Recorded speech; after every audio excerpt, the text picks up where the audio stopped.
immortal words of Judy Brown. Happiness is a choice. We're happy you're spending some time with us, Chip and Zay, holding it down right here on the Midday Texas Sports Unfiltered. Loaded show for you today. John Brown will join us. Two-time Mr. Universe. He was the podcast guest on the St. Brown podcast. And he was at his primo best, talking about breeding his 3 5-star wide receiver sons, 2 of whom are in the NFL right now. Zay, we will also have our man, Chris Hummer, at 3 o'clock. You excited? Always excited, man. Happy Wednesday, everybody. Feeling good, feeling great. Chip, how are you? Hey, Steve Sarkisian said today he is not going anywhere. He, in fact, opened his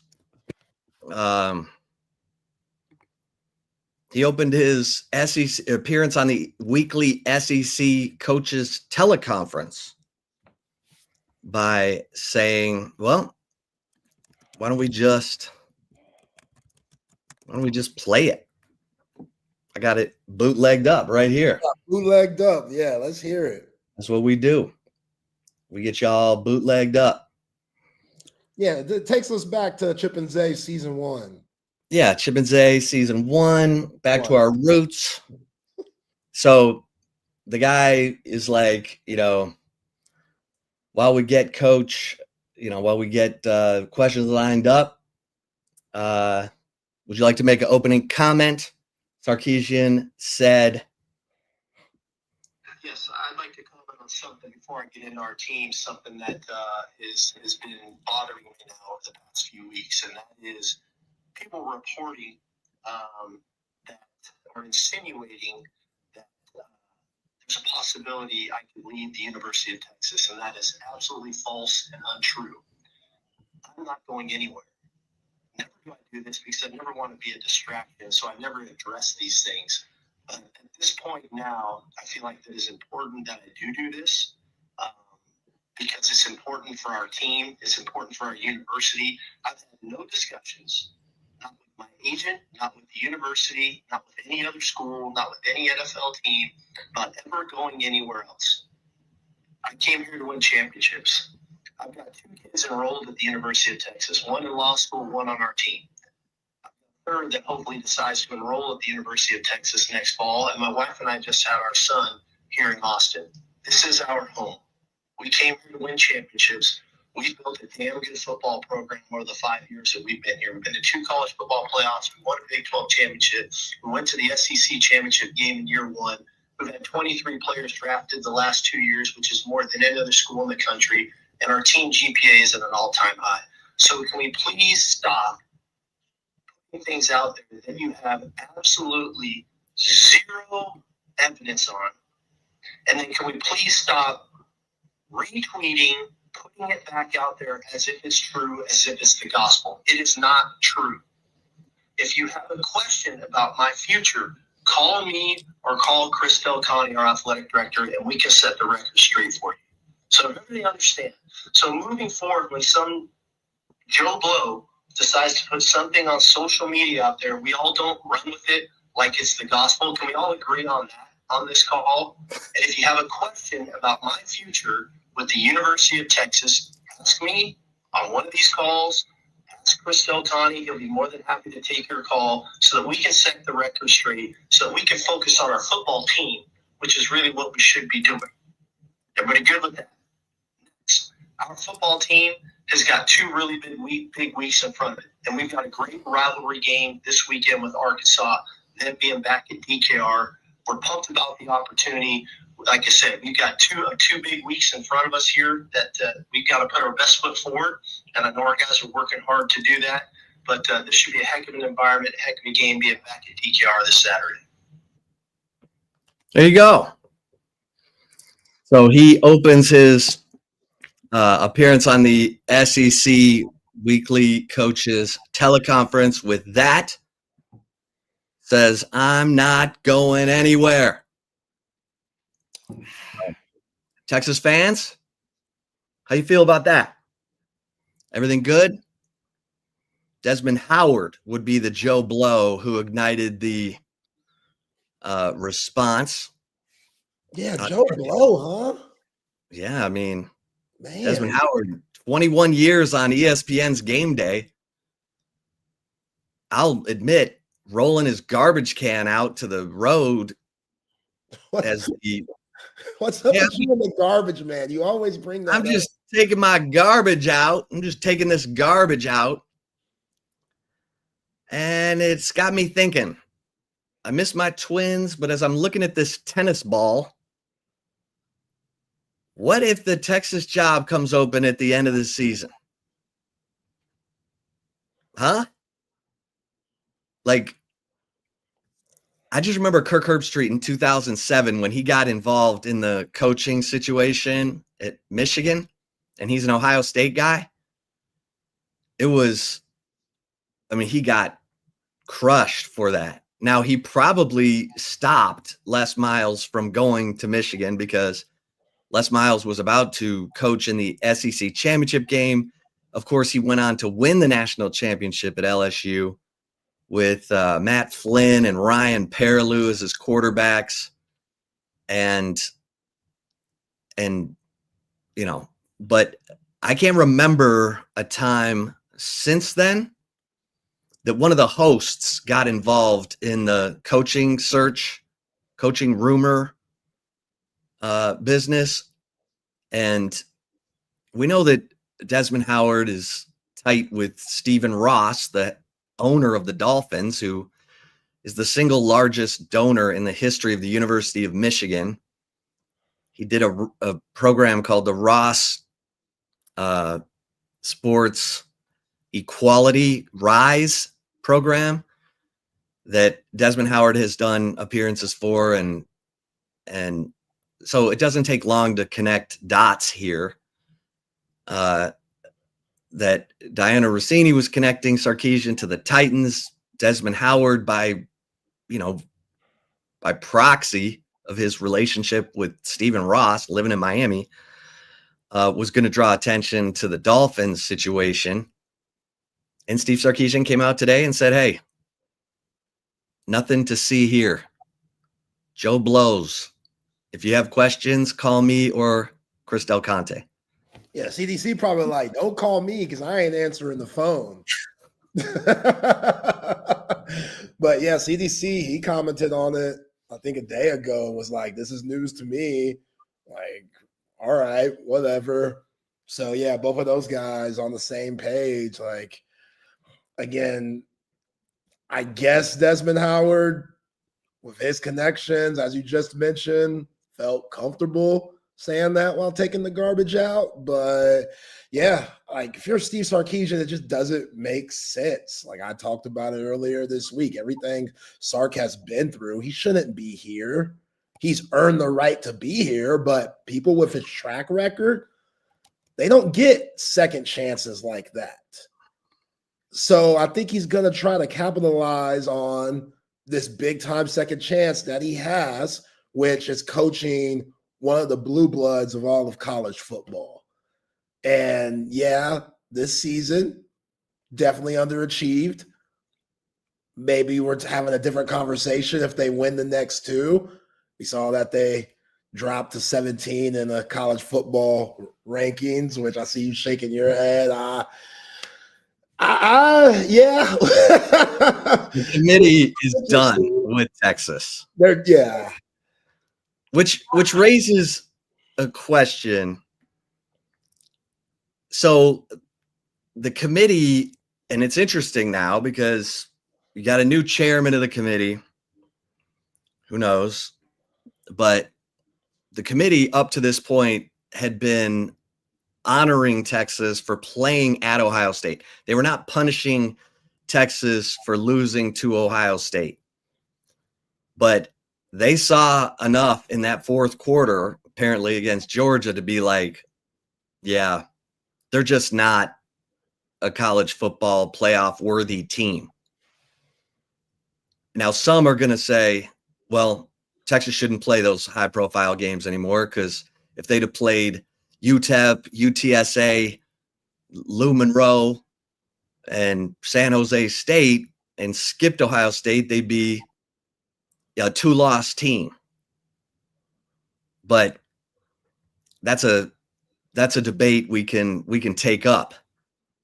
I wanted to ask Sarkisian that question today on the SEC coaches call, but it went in a different direction, obviously. So, you know, how do you balance that? Because, yeah, Texas, let's say they didn't play Ohio State, they'd be whatever, 7-2,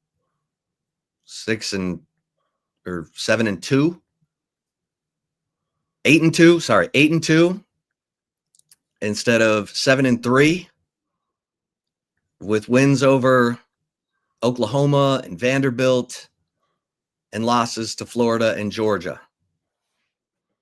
Would that, even with a 35-10 loss to Georgia, would that have them ahead of Utah and those other schools that are in that 10-16 range, Miami, USC? Or was Texas getting the benefit of the doubt because they played Ohio State and had a young quarterback or whatever, inexperienced quarterback, and now 10 games in, they need to see a better product? I think the committee is looking at the degrees of losses a lot here. And when I look at Texas, the Florida loss, I think that's more of the killer than playing Ohio State, because I could say the same thing about Alabama. Like, you just had a very tight game with Oklahoma that got moved up to 8, but why did Alabama drop so far to 10? It was because of that horrible loss against Florida State. So who you lost to, I think that's what the committee is looking at. Like, they don't have a problem with Texas losing to Ohio State, but it's getting ran off the field against Georgia and then losing to a team that most likely, I don't even think they have a chance to make a bowl game at this point, but they still only have 3 wins, Florida, 2 games left. So 5, you ain't bowling at 5. So I think that's the big issue here, man. Like, you can't lose that game. And I know we talked about it preseason. We said that Florida game would be tough, but now how everything's played out, that Florida loss looks bad. It looks really bad. And you got 3 losses in general. Committee, they ain't having none of that. So I don't think they could get in. Even if they beat A&M, they would have to blow out A&M. And I don't even see them beating A&M, to be honest. So if they blow out A&M, if they blow out Arkansas, maybe we could start talking again. But those are huge ifs right there. And yeah, like, I like games early in the season, big time games. And I think the committee took that into account this year as much as they could. But with that, same reason why Miami is still sitting behind Notre Dame. Yeah, you won in the head-to-head, but losing to your Mustangs, losing to Louisville, that looks a lot worse than what Notre Dame did, losing to Miami on the road, losing to A&M, number 3. So Fighting Irish, they sitting pretty right now. But yeah, committee, they looking at losses and the degrees of them. Yeah. Yeah. And look, it wasn't a great, I wrote about it, yesterday, Quintravian Wisner and how subdued he was. I mean, that dude was ready to go to war for you. And he opened up that first drive doing exactly what you want. And then they Georgia scores on its first 2 possessions. Steve Sarkisian said, falling behind 14-3, you have to make a decision. Is it worth going run, pass, punt, and risking going down 21-3? Or do you change the way you attack? That was Steve Sarkisian's way of saying he wasn't sure he could trust his defense. And it was his way of saying he wasn't sure he could trust what he saw from his offense on the first drive when they ran it 7 times. And that's concerning for me, because the defense did respond and produced 4 straight punts by Georgia and then an interception. The defense did respond. You could have kept running the football, and you should have kept running the football, because that was the only way you were going to keep Georgia off the field from, teeing off on your quarterback. The last thing you want to be is one-dimensional against Kirby Smart and throwing it 43 times and running it 17. So that was not Steve Sarkisian's finest hour at all in that Georgia game. And a guy like Quintravian Wisner, who's ready to rumble, who did exactly what you wanted him to do on that first drive and was showing signs of being primed and ready, just like he was against OU. Because remember, it was his 7th carry against Oklahoma that broke for 37 yards. But OU's offense was struggling. Whatever you want to say, whether you credit the Texas defense or you credit John Mateer's ineffectiveness, the thumb, whatever, it was only 6-3 at halftime. So Sarkisian didn't sense that the game was getting away from Texas. Like he sensed that it was getting away from Texas when they went down 14-3 after Georgia's first 2 possessions. And that's, you got to, like, he talks about running the football and that commitment to running the football. And he does want to run the football. Look what he did against Texas A&M last year. 33 carries for Quintravian Wisner. And that A&M defense had a really good reputation going into that game. And the only time they got in trouble is when Quinn Ewers either threw it or tried to run it. But when the ball was in the hands of Wisner and the game plan was on schedule, Texas absolutely did what they needed to do. And that's where it's, they probably, the resume is tricky. It's really tricky because they have 2 top 5 losses, and then they have a bad loss to Florida, and then they have some shaky squeak 'em out wins. And it's just interesting that the committee looked at that fourth quarter, and maybe they looked at it all. I'd love to hear the conversations, how detailed they are, and just said, we're done. We're done honoring, Texas as a team that went on the road, played the number 1 or number 3 team at the time. Ohio State was number 3. Texas was number 1.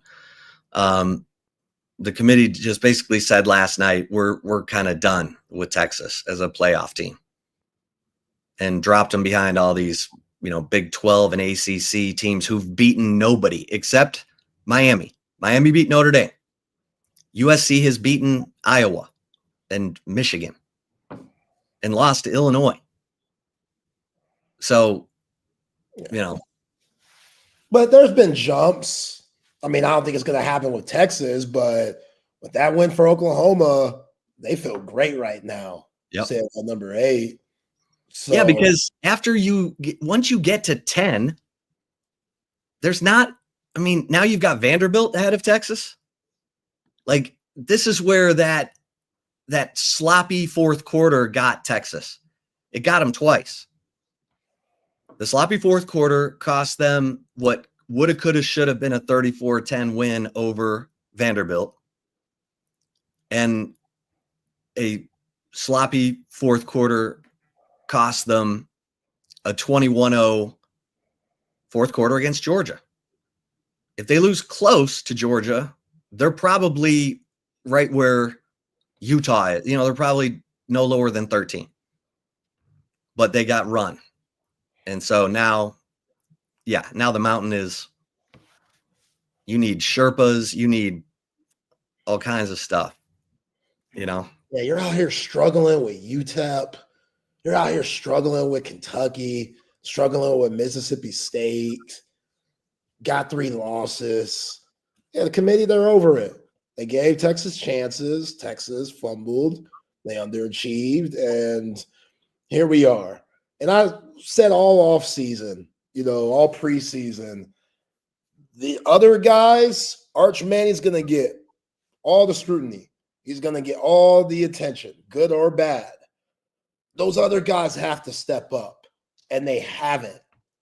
There's been different times where they've played decent, but overall, not like all these phases that should be clicking together to make a good team, it just hasn't been that way.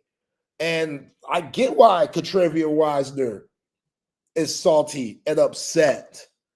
And I'm not sure, who knows if he's salty and upset because he's so positive, but he was just subdued.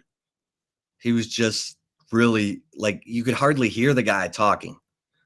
And when he was asked, hey, how's your energy? He's like, great. Yeah, usually he's making jokes, laughing with the media. Yeah. Helen Keller could see that everybody had expectations. They haven't lived up to it. And it's disappointing. Katrevia Wisner probably is thinking, man, this was the year I go over 1,000. I enter the draft, change my family's life. He can't do that now. He might get drafted, but definitely not as close as it could have been. Because just this year, the running back room, it wasn't good because the offensive line wasn't good at all. And the injuries. Both Wisner and Baxter had hamstring injuries. Yeah. It was touch and go for Wisner to play against Oklahoma. And he was the MVP. 22 carries, 94 yards, 5 catches, 34 yards, 2 of those catches on third down. Wisner was sensational. And that's the thing. He showed you he can be sensational when you need him. He did it against Texas A&M. That was an unbelievable performance, his performance against A&M. Unbelievable. And it just seemed short-sighted that you get off to that start against Georgia. I said to Eric Henry, I'm like, oh, hell. I know Georgia's given up booty on first drives this year, but Texas is running it. Sarkisian's running it. I'm like, this is how Texas can stay in this game. And then pass. So, yeah. And I thought we got a little glimpse into Sarkisian's mindset that going down 14-3 is change course time. That's rip up the game plan time. I don't know about that. Yeah, because you're looking at the other side of the field and that guy's in your head. So you start to second guess a lot because that guy has your number and you start to get tight. And when you get tight, certain guys just don't think straight. So I'm not saying that happened to Sark, but I wouldn't be surprised with what we're talking about here. Kirby shooting that text Saturday prior, getting Sark tight already for moments like that. Hey, don't you think Kirby texted Sark knowing he already had that onside kick in his back pocket? Yeah, Hell yeah. They ain't even need it against Mississippi State. Yeah. All right, let's bring in the man. What's going on, fellas? Two-time Mr. Universe, father of 3 5-star wide receiver sons, and the star of the latest episode of the St. Brown podcast, the one and only John Brown, Cane Protein. How you doing? What's up, John? Good. How y'all doing?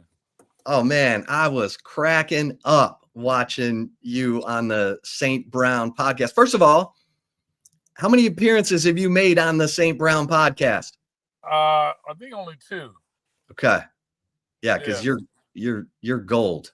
I don't understand my sons, and apparently, as I read the comments, other folks think that I'm funny. I don't think I'm funny, but I don't know what's funny. You are funny. Yeah, well, it's just truth. What's funny about that? Right, it's black coffee. It's black gold. This is what it is. That's right. That's right. We've known about it for 9 years. We love it. Yeah. Yes, sir. So you were in Detroit. Tell us how things are going. What's John Brown up to these days? I tell you, that last game was, I don't know what that was. And I tell you, in my opinion, both teams looked evenly yoked, let's say. And our offense is stronger than theirs. We should have blew them out, but wheels fell off. Yeah. Just some small little things they got to fix, And if they're able to fix them, I think it's going to be the ending could be either good or bad.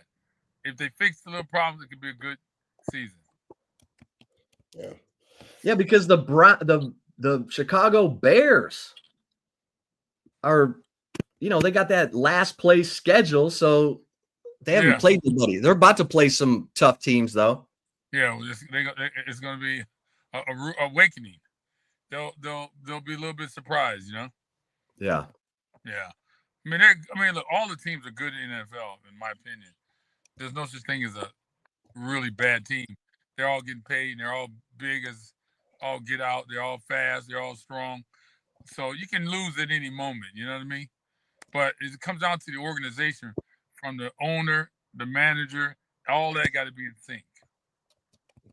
Yeah, you're right, John. And, Sam Laporta is such a big part of this Lions offense. And now he's on IR. And, Dan Campbell, who's taken over the play calling, he's trying to figure it out on the fly. Your thoughts on Laporta being out and also Dan Campbell calling the plays? Laporta being out is obviously a blow to our team. But I think Brock Wright is really good, too, actually. So I think Brock Wright, he's a good blocker. He catches good. He runs good. And for whatever reason, he ain't the fastest guy, but it's hard to – he juke guys. He juke guys out all the time. So I think we're okay with the tight end position. In terms of Campbell taking over the play call, I think he should have done that, and it's a learning curve.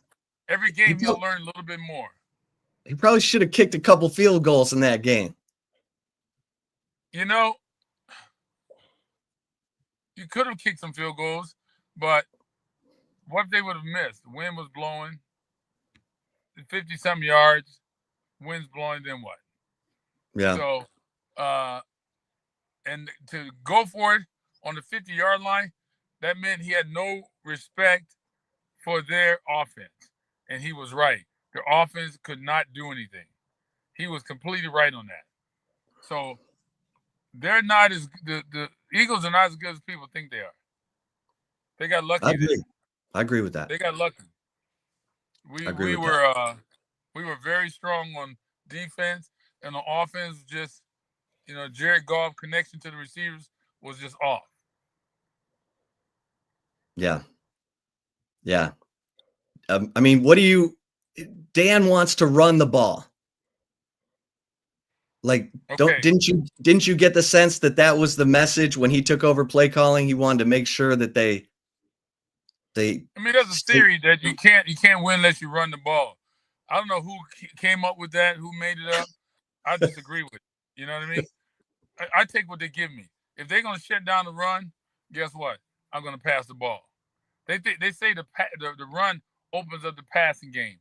Well, why can't the passing game open up the run game? Yeah, that's true too. Right? So I don't quite understand that. But he made some adjustments second half. I don't know what he did, but we were able to run the ball. Right? You saw that second half.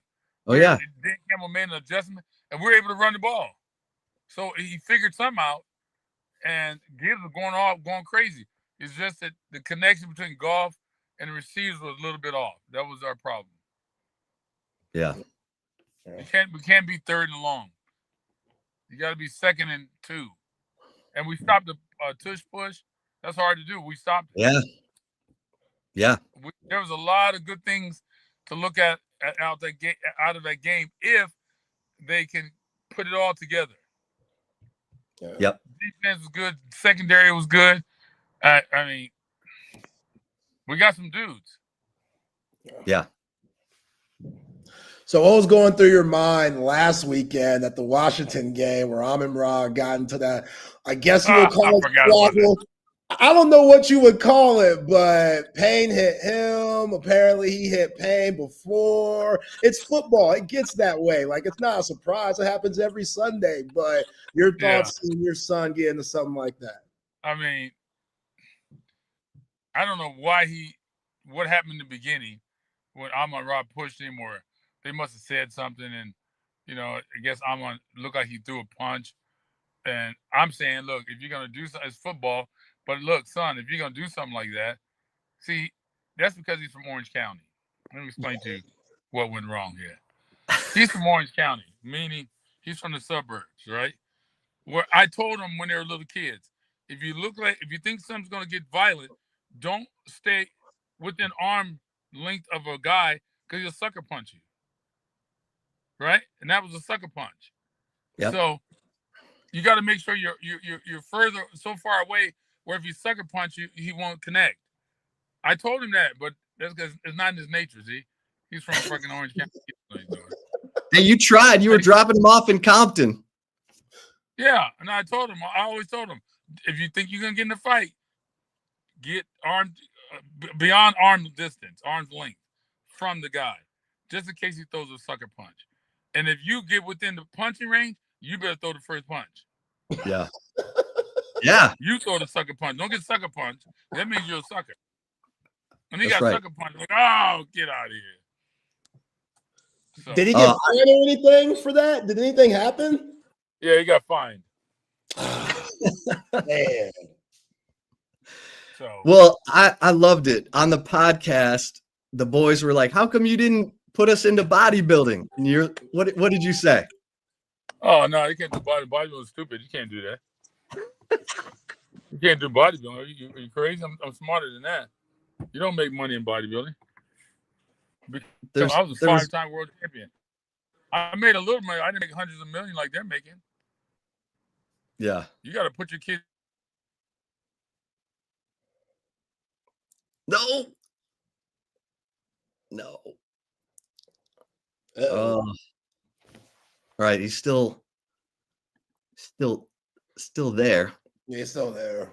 Let's see if it was so funny. He was talking about the fact that, and he called on the St. Brown podcast.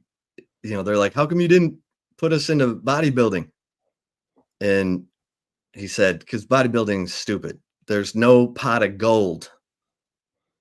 And he said, now I was black gold in bodybuilding. John, if you can hear us. Okay. Hopefully he'll try to reconnect. But that's because he's from Orange County. Yeah. I love the reason why, in John's eyes, that Amon-Ra got sucker punches because it's from the hood he's from. That's beautiful. Yeah.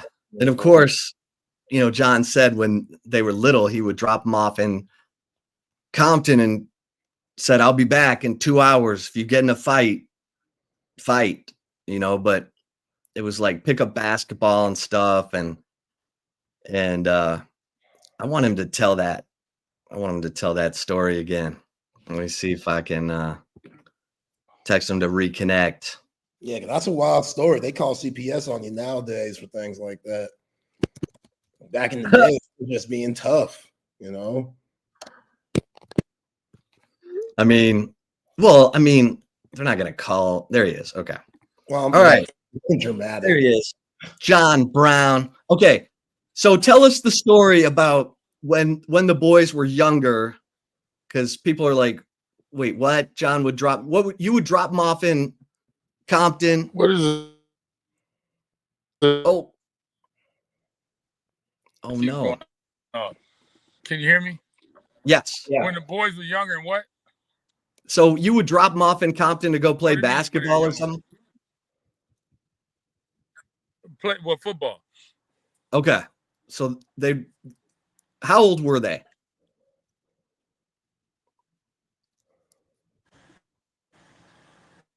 Can you hear us?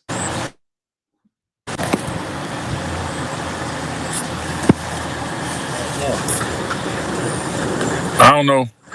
Yeah, now we can hear you. Can you hear us? JB? Can you hear us? Oh man, we had such a good connection, and then all of a sudden it I don't know what happened. changed. Can you hear us, JB? Yeah, he gone. All right. Well, we'll get him back. Get him back. But yeah. So he dropped him off in Compton to go play some flag football or just football. Football. They don't play flag football. They play no flag over there, no They're not pads, playing flag football in Compton, for God's sake. no helmets. No helmets. They're playing on pavement, for God's sake. They're getting after it. So, well, Yeah, shoot. you remember Boys in the Hood where the Husky gang, brother, they stole Ricky's ball when they were kids? You were like, hey, little man, let me get that ball real quick. I ain't gonna steal it. I could buy 100 balls. He pulls out that wad of Skrilla. I could buy 100 balls. Shit. That's what I picture when John says taking them. There he is. JB. I don't know what's going on with this thing. I would take him to Compton, right? And I would tell him, Yeah. you may get in the fight. If you do, all three of you better fight. How old were they? They were like 5, 6, and 7. Okay. Okay. So, I mean, you gotta learn how to fight. Yeah. Oh man. Dude, I don't know. We got this bad connection all of a sudden. I know. You were looking so good and sounding so good. Can you hear us? I know. Can you hear us now? It's just Can you hear me now? Can you hear me now? Can you hear me now? Oh man. all of a sudden, I can hear you. Okay, we can hear you. It's not connecting right. Yeah. I What don't know what's going with this you out managing your properties?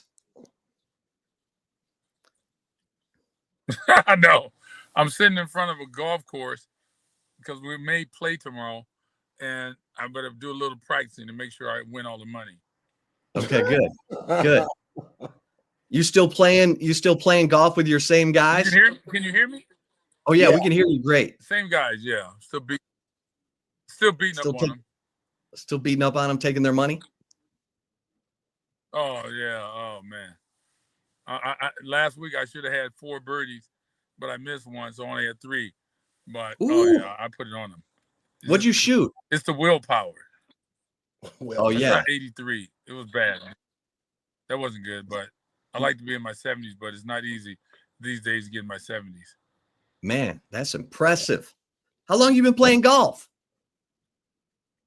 21 years now. 26 years. Did you take lessons? But I'm not as good as I used to be a 4 handicap. That's when I Damn. was real good. But now, so when I beat up on guys now, because I don't practice as much as I used to, but I know all the shots, a lot of them. Oh, yeah. Say.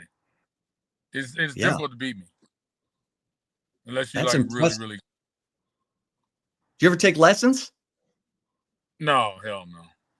Wow. I just figured it out. Guys Good for give you. Tips. At the golf range, guys always give you pointers, do this, do Yeah. that. And it's kind of logical. When you learn the basics, you understand if your club face is facing to the right and you contact the ball and your club face is facing right, it ain't going to go left. It's logical. So That's right. you got to understand, when you understand it, you got, well, don't be stupid. Don't hit it left if you want to go right. Make sure your club face is going right. So I just look at it like that. Yeah. Yeah. Common sense. But what do you think? How do you think that the Lions will end up doing for the rest of the season? You think we'll make it to the playoffs? How high we think we'll go? Yeah, I mean, I think they're going to win the division. So they'll have a bye. And yeah, I still think the Lions are going to win their division. I don't like that bye because something happens during that, like that off week we had. They didn't come Yeah. back ready. I don't know. They need somebody talking some smack, keeping them right. I don't know. Yeah. Well, Because no way, even Vikings shouldn't beat us. No way. yeah, I agree. We destroyed those teams. Yeah, I'm not buying JJ McCarthy. No. Mm-mm. I don't know what's going on with the Packers, but I'm glad. Whatever it is. Packers started off because we were sleeping, and it was they should have had some guys playing in the preseason, some of the starters, but they didn't. So they learned the lesson, and Packers came in, caught us sleeping, and won that game. It's going to be difficult for them to win on Thanksgiving. Yeah, in Detroit. It's going to be difficult. You going to be in Detroit for Thanksgiving? Yes, absolutely. Yeah. The whole family will be there, yeah. How many games have you made this year, JB? 1, 2, 3, I think 4. Okay. So That's a lot for you. Right? That's a lot for me. That's a lot. My wife's making me go to some games I don't want to go to because I'm like, I don't like staying. Like I'm gonna be in Detroit for a long time. I like my own remote control. I want my own. I don't want to be dealing with other people's stuff. Well, I don't like. does It's Amara? cold, it's snowing. It's like, come on, man. I'm in Did California. Amara? 76 degrees here. Does he have a guest room for you? Yeah, he has a lot of room. I mean, did he get a bigger house than on his rookie contract? Well, his rookie contract, he never bought a house out in Detroit. He was just, renting. I said, don't spend all your money. And then he ended up buying one. Because real estate in Detroit is not like California, so you don't want to sink a lot of money into it. Right. And you're managing some properties there in LA, right? Yeah, we have a managing company that's doing that for us. All right, good. But good. So everything's good because now you have the property, and Osiris is my other son that graduated from Stanford. He has his real estate license and he's a certified financial planner now. Oh, that's awesome.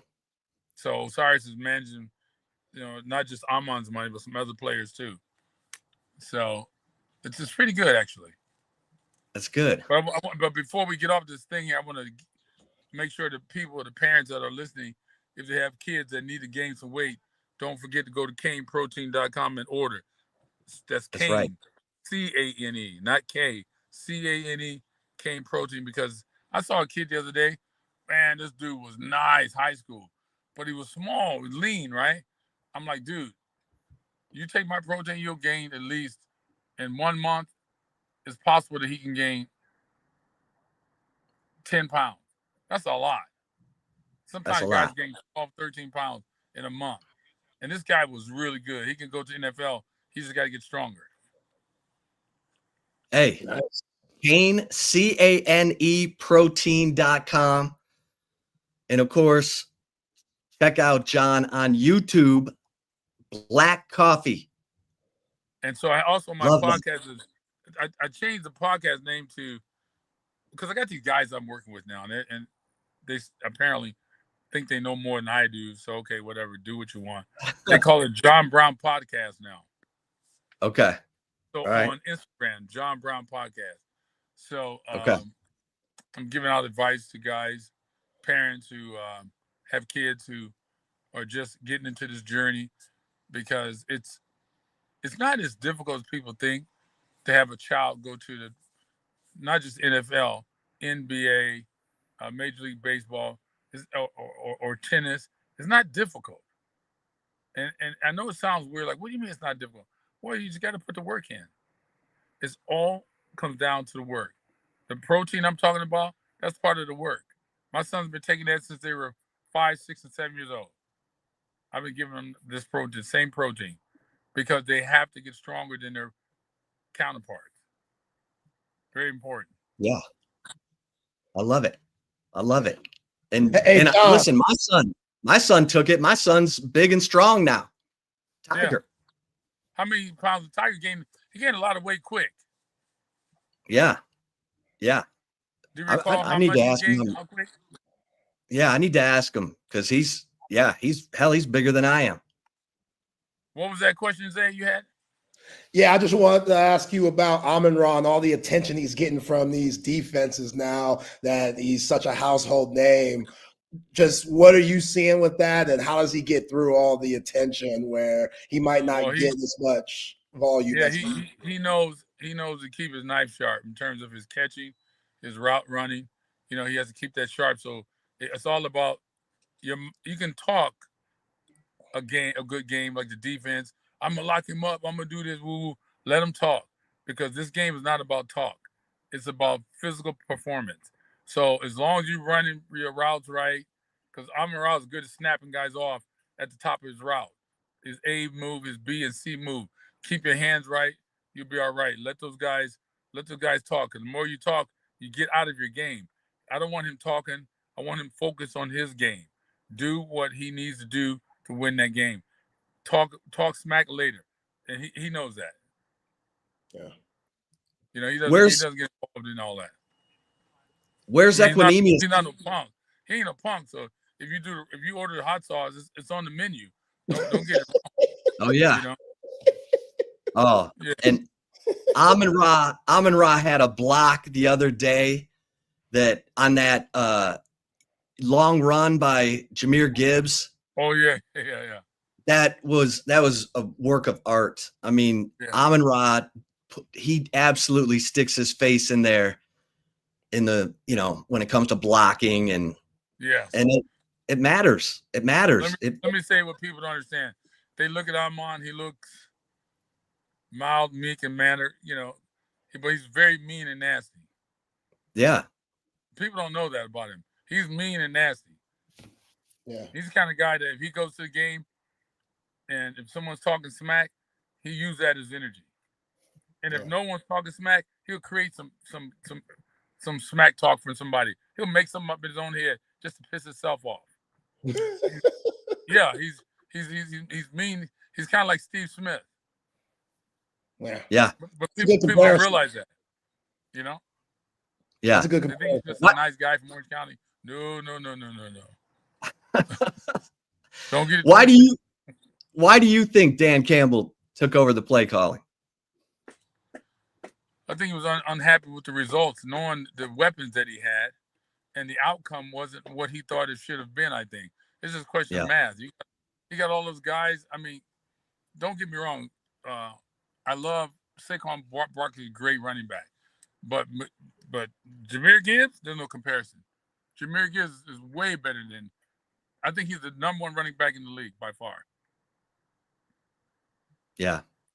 I mean, this guy's unbelievable, Oh, yeah. And Dan Campbell's looking at that going, we got Jahmyr Gibbs, Montgomery, Sam Laporta, J-Mo, Amon-Ra. How in the hell we're not scoring more points? It's not being ran right. Yeah. The screenplays. When we played Minnesota, all those screenplays. What are you doing? Yeah. It was like elementary. What do So I you hope they get it together. have you heard anything about the Lions' new running backs coach, Tashard Choice? No, I haven't. So he came from Texas, Mm-hmm. and he recruited Jahmyr Gibbs to Georgia Tech. Ah. And then went from Georgia Tech to Texas as the running backs coach, and coached Bijan Robinson. And He must be a good coach then. Yeah, we love Tashard Choice. So He must be a good coach. Good. And now he's got Jahmyr Gibbs. Jahmyr Gibbs is crazy, man. But I like the way I like when they alternate them. I don't like when they keep Jahmyr Gibbs in for the whole quarter. I like when they alternate that thing. Yeah. It's different stop when they alternate it. Yeah. Montgomery is rough, man. He's a rough character. Yeah. He's a rough character. What do you think of Jared Goff's play so far this year? I think he's doing real good. I mean, just a couple of bumps in the road that he ran into, but other than that, he's doing playing great. Only 2 games where he didn't play good, and you can't expect the guy to be 100% every single game, But Yeah. I think he's doing real well actually. Well, Surprised, like 2 weeks ago, I was surprised before we lost to Green Bay that they weren't using his name talking about MVP because he was playing real well. Yeah. Yeah, he completes such a high percentage of passes. Yeah. Yes. The defense, man, getting a lean McNeil back, that was nice. Yeah. Yes. And that rookie's playing pretty. The injuries, it's unfortunate teams have injuries. We don't want to see that. But our injuries, I think, happened in the beginning of the year, and I think guys are going to start coming back, like that Malcolm Rodriguez guy. A lot of people don't know how good he is, That guy's really good. He'll get you on the ground. If you're near him, you're going down. Rodrigo. He's not the biggest guy, but you're going down.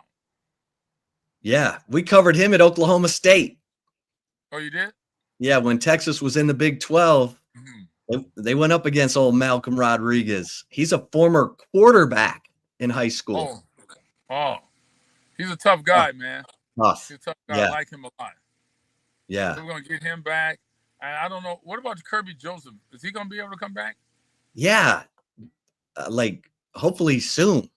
Because that guy's like a freaking interception magnet. Yeah. He gets all the picks. Yeah. The secondary's been better than I thought they would be. Haven't they? Yeah. We got a great secondary. Guys, look, starters are good. Second string is good. Shit, third string is even good. Yeah. Yeah. We may need a little bit more help on the line. Somebody got to step up on the offensive line. Yeah. Yeah. Because there's injuries there. Yeah. Mahogany went down.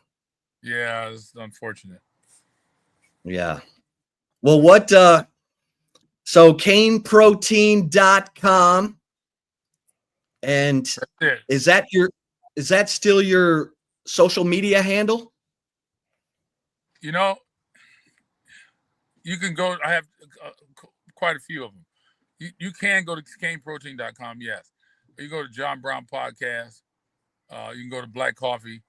Just type in my name and just figure it out. Shit. I love it. All right.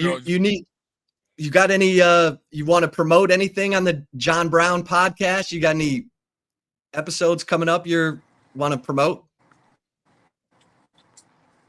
There he is. Any what? Any John Brown podcast? Tries to call me, my phone messes up. Oh no, people are calling you, dog. What? You got any episodes of John Brown podcast you want to promote? Can you hear me now? Uh-oh. Might be texting. I realize there's people trying to call me. Yeah, we can hear you. Can you hear us? You can't hear us? Oh no. Oh no. Okay, well. All right. You can't hear us? Can you hear me now? Can you hear me now? Let me go. All right. head over to caneprotein.com. Seriously, get your kids. If you got athletes in the house, get them on the cane protein. All right, okay, I can hear you. What were you saying? Okay, I was just going to say, do you have any episodes of the John Brown podcast you want to promote? Not right now, but I'm going to have, I'm thinking about seeing if I can put together a virtual seminar. So, because there's a lot of parents, wherever I go, they have questions. And if I do a virtual seminar, they can join, get 100 guys and answer as many questions as I can, Yeah. Yeah. Awesome. Like that. All right, well, let us know. We'll help people look out. Yeah. Everyone loves you in Texas. Hey. I love Texas. And everybody needs to check out the latest episode of the Saint Brown podcast. And John Brown podcast. And John Brown podcast, but the Saint Brown podcast, because they show you in your Mr. Universe glory. Oh, yeah. all ripped up, looking like an absolute savage. Yeah. With the Jerry curl. Hey, all I need to tell you is the Jerry curl was dry. It was not wet. Oh, I love it. How is that even possible? Huh? How is that even possible? Because I lived with this one white dude, and he would go out, and I saw him put some stuff in his hair. And he had curly hair, right? And I touched his hair. It was hard as a rock. I go, what the hell was that? He said, I think it's called mousse. And I go, but why is the hair hard? Because it freezes all the curls. So I did that to my hair, and it made it hard, but it was dry. I love it. That's how. So that means that you had a curl back in the day? Hell no. Hell no. Come on, Zay. Come on, Zay. Hell no. That's Soul Glow? No, not me. Hell yeah. Not me. Absolutely. Soul Glow. Remember that? Soul Glow. That's funny. Yeah, I was dried. My stuff was dried up, boy. I love it.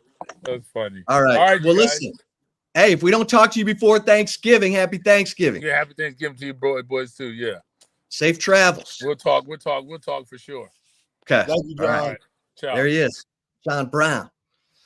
Two-time Mr. Universe, father to 3 5-star wide receiver sons. Go to caneprotein.com and load up for Christmas. Get your athletes some of that cane protein. Funniest thing ever is, John, when you get the cane protein packaging, there's a white guy on the back of the package. That is his wife's father. What? And I said, John, who's this guy? He's like, oh, that's my father-in-law. I figured if I put my picture on here, no one would buy my cane protein. He's wilding for that. I mean, he's hilarious. He's hilarious. Is this a recent photo of his father-in-law, or is it just like? I mean, it's an older photo. So good. He's so funny. He's like, I'm not funny. No, yeah, you are. He's comedy. He is comedy. All right, let's bring in our man, our national college football guru from CBS Sports, 24/7 Sports, transfer portal guru, the one and only hole-in-one Hummer, Chris Hummer. Hummer, how you doing? Doing good. Appreciate you having me on again. Yeah, of course. Steve Sarkisian says, I'm not going anywhere, Hummer. Yeah, that was a impassioned answer by Steve Sarkisian right there, huh? How about that? Opened his appearance on the SEC weekly teleconference with that. He didn't, he's responding to old Desmond Howard, who put out a video while taking out his garbage on Monday saying, don't be surprised if that Texas job opens up at the end of the season. That was a very odd thing for Desmond Howard to do there. Newsbreaker Desmond Howard. I mean, I was trying to remember the last time one of those game day guys broke news was Herb Street in 07. I think on the Les Miles, Michigan coaching search, and it totally put the kibosh on Miles going to Michigan. And of course, Miles ended up winning a national championship at LSU that year. So it all worked out for Les Miles. But I can't remember one of those, game day hosts getting into the news breaking business since then. I don't even understand, what's the benefit for Desmond Howard to do that? Maybe it was just one of those things where he felt like it was already out there and he was just sharing, but it was very odd. It's been a very odd year of rumors for Steve Sarkisian in general. I don't know. And it's just it's weird it happened this season too, because he was connected to some NFL jobs last year. We've talked about this before. There's probably more substitutes. There wasn't anything to it last year. There's probably more substitutes last year than there is this year. So it's just a very odd cycle for that. Yeah. Yeah. And then Lane Kiffin on the SEC coaches call today is getting asked about everything possible. Did you talk to the Louisiana governor last? He's like, I'm not talking about, other jobs. And he's like, people are like, well, shouldn't Ole Miss be mad that you're doing all? He's like, shouldn't Ole Miss be happy that they have a 10-1 team? And, we're in the playoff, and they don't come after you unless you're doing a good job. And that Lane Kiffin thing is, you got Kim Mulkey talking about Lane Kiffin being in Gainesville the other day. She's in her post game of her LSU women's basketball game talking about Lane Kiffin. Yeah, I don't know. Lane Kiffin's a one-on-one, right? One of one. I don't know. I don't understand if he thinks he's just trolling everyone, because he's clearly not. He is telling his wife to go visit these places and check them out. You're not trolling, and maybe he thinks he trolls so much he can get away with trolling, and his team will kind of accept it. It's a very interesting situation, but Lane Kiffin's very hard to read. Probably the hardest person to read in the sport. I think LSU and Florida are legitimately in this, obviously. And I do think there's still a chance he comes back to Ole Miss, but as this goes on every day, I think he pisses off more and more people in the Ole Miss administration with how he's handled this. You don't spend an hour talking to the Louisiana governor during a playoff push if you're not serious about other jobs. And it's just, I really do wonder after the Egg Bowl if the situation comes to a head one way or the other. Because I really do wonder what would happen if he stayed, if he tried to coach in the playoffs after taking another job. I'd be very curious if they told him to step or not. Yeah. What did you make of Texas number 17 in the college football playoff rankings? That smelled like the committee just basically giving up on Texas as a playoff team. What was your read? Yeah, yes and no. They're behind. They're not behind. They're the first 3 loss team. Correct me if I'm wrong. Yes. So I don't. But they're actually, now behind Vanderbilt. Yeah, but that's understandable to be behind Vanderbilt even extra. I know we can debate that later, but Texas has something that Vanderbilt doesn't. They have an opportunity to beat the number 3 team in the country down the stretch. So I would be curious what happens at that point. I would expect. I think the committee might put Texas in over Vanderbilt if it gets to that point, and Vanderbilt's undefeated at 10, or Vanderbilt's 10-2 at the end of the regular season. But it's gonna be determined by what happens in the Big 12, what happens in the ACC, and if Notre Dame stays on its path. I really do think there's a scenario where the SEC gets 6 in. I think it's very unlikely. And I think it's very unlikely Texas gets in, but I don't think it's dead. I do think there's a sliver of a chance that if things break right for Texas, and obviously Texas has to take care of business against a very good A&M team at home, that they could still crash that party. Your thoughts on the game in Athens, Hummer? I mean, there's some Texas fans that are arguing that 35-10 score was closer than what it says, but obviously that 21 straight points for Georgia in the fourth quarter really stuck a fork in them, and Texas right now, as we just said, 17th in the college football playoff rankings. Your thoughts on the game? Yeah, I mean, I did think it was a little closer than what it looks. Obviously, the fourth quarter did not go well for Texas. Texas had some pretty bad busts on a couple of those touchdowns. I think helped the game get out of hand. And obviously, the offense did not play up to the standards you need it to late in the game. But I didn't think it was necessarily a blowout like the scoreboard would indicate. But, like, it's still a 25-point loss at the end of the day. Georgia's clearly better. But I think any rational Texas fan, like I'm sure Texas fans had some hope after like winning 3 straight SEC games, beating Vanderbilt the way they did, looking better. Arch Manning is playing so much better now than he was in the middle of the season. There's a lot to like, but Texas is still a flawed football team. The offensive line for Texas is still a problem. Texas still doesn't generate a lot of push in the run game. They don't have ball carriers outside of Trey Wisner who you can really consistently rely on. And I think the secondary has been pretty solid for Texas most of the year, but it clearly had its issues against Georgia from time to time. And when you go up against one of the 5 best teams in the country, like you get exposed, and they got exposed on the road. Hummer,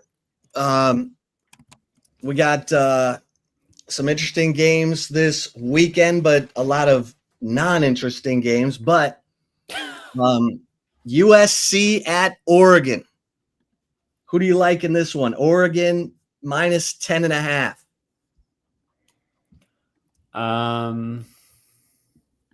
Because Texas needs Oregon to win that game. I picked Oregon. I think I picked USC to cover.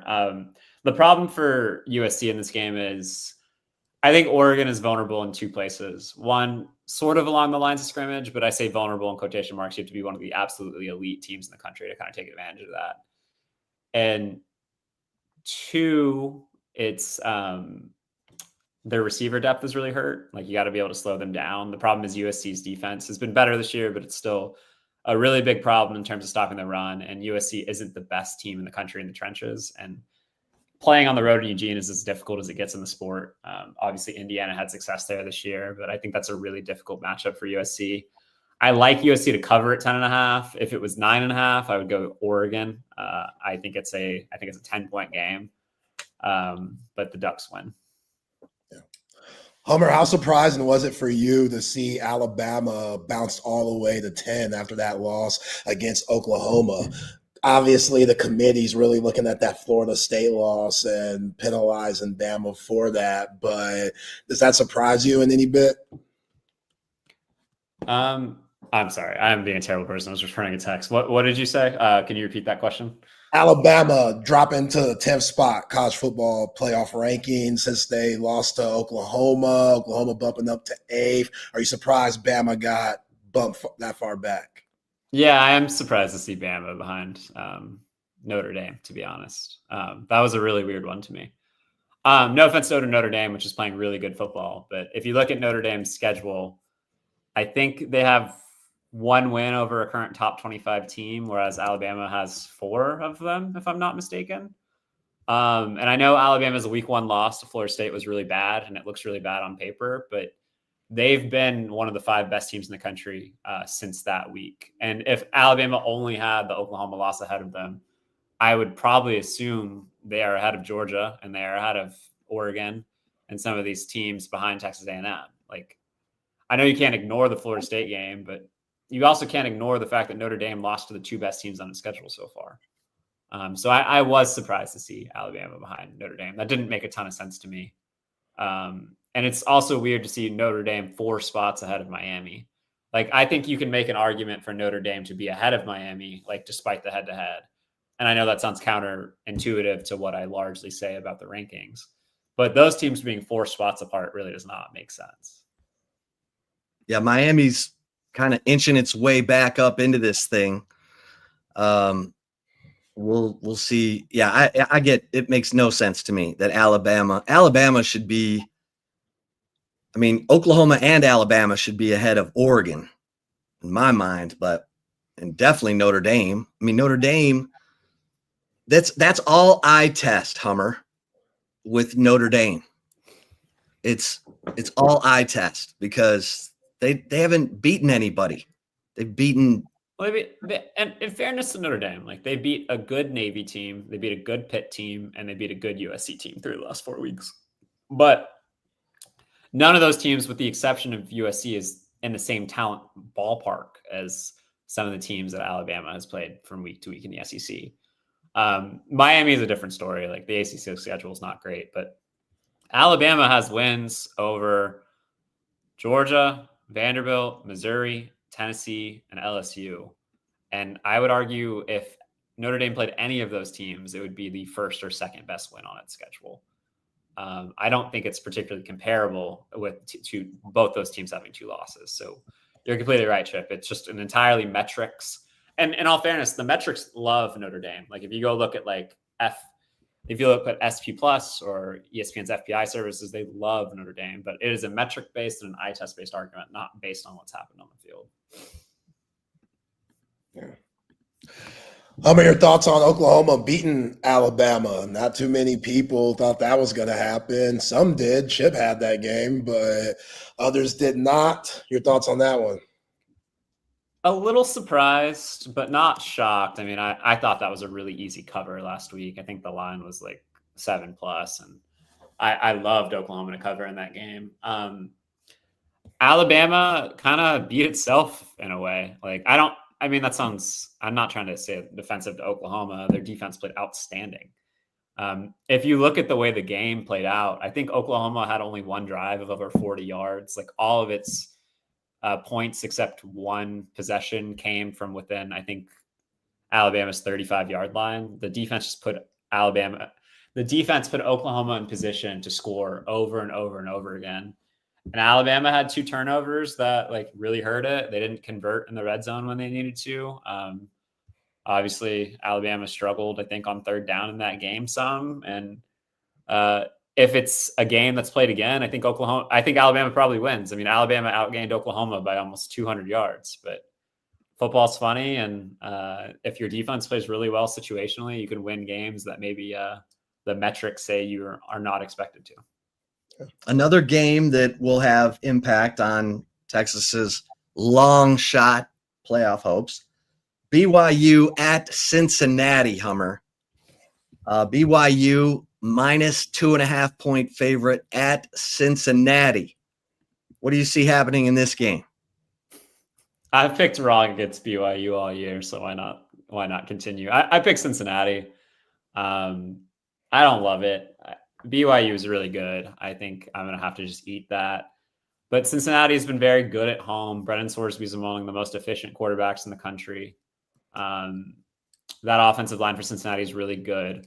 What it's going to come down to is Cincinnati's ability to, one, stop Bear Bachmeier through the air. Like Cincinnati's secondary has been a real weakness for them all season long. But in addition to that, Cincinnati has to figure out a way to stop the run. Dante Corleone in the middle is one of the best DTs in the Big 12, but Dante Corleone, the Godfather. Yes. But Cincinnati needs support around the Godfather. Otherwise he's going to end up murdered, at a cafe somewhere or something like that. I was trying to combine the Sopranos with the Godfather. Anyway, facing the door. Yes. Swimming with the fishes. Yeah. Swimming with the fishes. So, yeah, it's going to take Cincinnati playing really well. It's going to take Cincinnati creating explosive plays. But I do think Cincinnati is the more explosive team, and I picked them at home to pull the upset. Missouri going to Norman to face Oklahoma. I don't know if Bo Prabula will be back. They're thinking he might, but how do you see this game going, Homer? If he's healthy and he's able to play, I think Missouri is really dangerous. We've seen Missouri the last couple of weeks struggle with Matthew Zollers, except for Mississippi State, where they just ran the ball over the place. you can't really run the ball efficiently against Oklahoma. It's very difficult to do. We've seen that all season. Texas experienced that in a way, even though they had more success against Oklahoma than most teams this season. So you need your quarterback to contribute. And if Pribula is healthy, I think that puts Missouri in a position to like really potentially pull an upset in this game. I think Missouri is good enough defensively to slow down Oklahoma's offense. Oklahoma's offense has been a concern all season. So this is one of these situations where like, I really think the value is with Missouri in the points, but I say that with the giant caveat of you're taking a risk because you don't know 100% if Bo Pribula is going to play, but I think he has a decent chance to do so this weekend. Hummer, Louisville at SMU. The Mustangs still have ACC championship hopes. SMU is favored by 3.5. What do you think? I like your Mustangs, Chip. I like your Mustangs. I think SMU's playing great football right now. They're as healthy as they've been all year. Louisville's obviously lost 2 in a row, 2 difficult losses for them. They're a really good football team, but I think SMU matches up pretty well in this game. And as long as Kevin Jennings plays on time and takes care of the football, I think they're going to score. I think SMU's defense is good enough to slow down Louisville. One thing to note in this game is Miller Moss has really struggled under pressure this year. He's one of the worst quarterbacks in the country with pressure in his face. SMU creates a ton of pressure defensively. Sometimes they have to send extra rushers, but this is a team that gets home with a decent regularity. So it's going to be on Miller Moss to kind of extend plays and win this game with his ability to beat pressure. And I just haven't seen that consistently enough from him because SMU is going to take away the run. They've done that all season. Yeah. Texas A&M has the usual scheduled SEC Powder Puff game this week against Samford. What would can Texas like people make fun of that now that they're in the SEC? Yeah, definitely. But Hummer, should Aggie fans be concerned that they were down 30-3 at one point and had to come all the way back? Or do you look at that game as a positive that they're such a tight unit that they could come back in a game like that and be victorious, even though they have clear national championship aspirations? I mean, maybe a little concerned. Like it was pretty inconsistent. Like it was pretty bad in the first half, but I think it says a lot about how talented A&M is that they stunk up the place for half. Like it was abysmal. Like Marcel Reed was missing everyone. Drops were happening left and right. They couldn't run the ball. And then all of a sudden, the second half, they come out. And I know South Carolina is not good, like at least SEC good, but that's still a team with a lot of talent. And they just came out and absolutely ran them over for a quarter and a half. It reminded me of like a basketball team. You know, like Zay, you're a former like elite basketball player, so your jersey behind you. You know how the really good basketball teams can almost take a full quarter off and then like turn it on and come back and win a game. You see it in the NBA. Like I'm pretty sure if you started the Thunder, they were down 20-0 at the beginning of the game. Like they would have a chance to come back and win a lot of those games. That's how much they can turn it up defensively. That's how explosive they are on the other side of the court. I think A&M is in that qualifies for that. Like they just score points so quickly. That pass rush when it heats up is so difficult to deal with. And I think ultimately, like if I'm an A&M fan, I'm encouraged they figured out a way to get it done because this is a team that's collapsed over and over and over again in November, and they didn't do it on Saturday. And I think that's a really positive sign for them. Hummer, Pitt, after getting smashed by Notre Dame, is at Georgia Tech.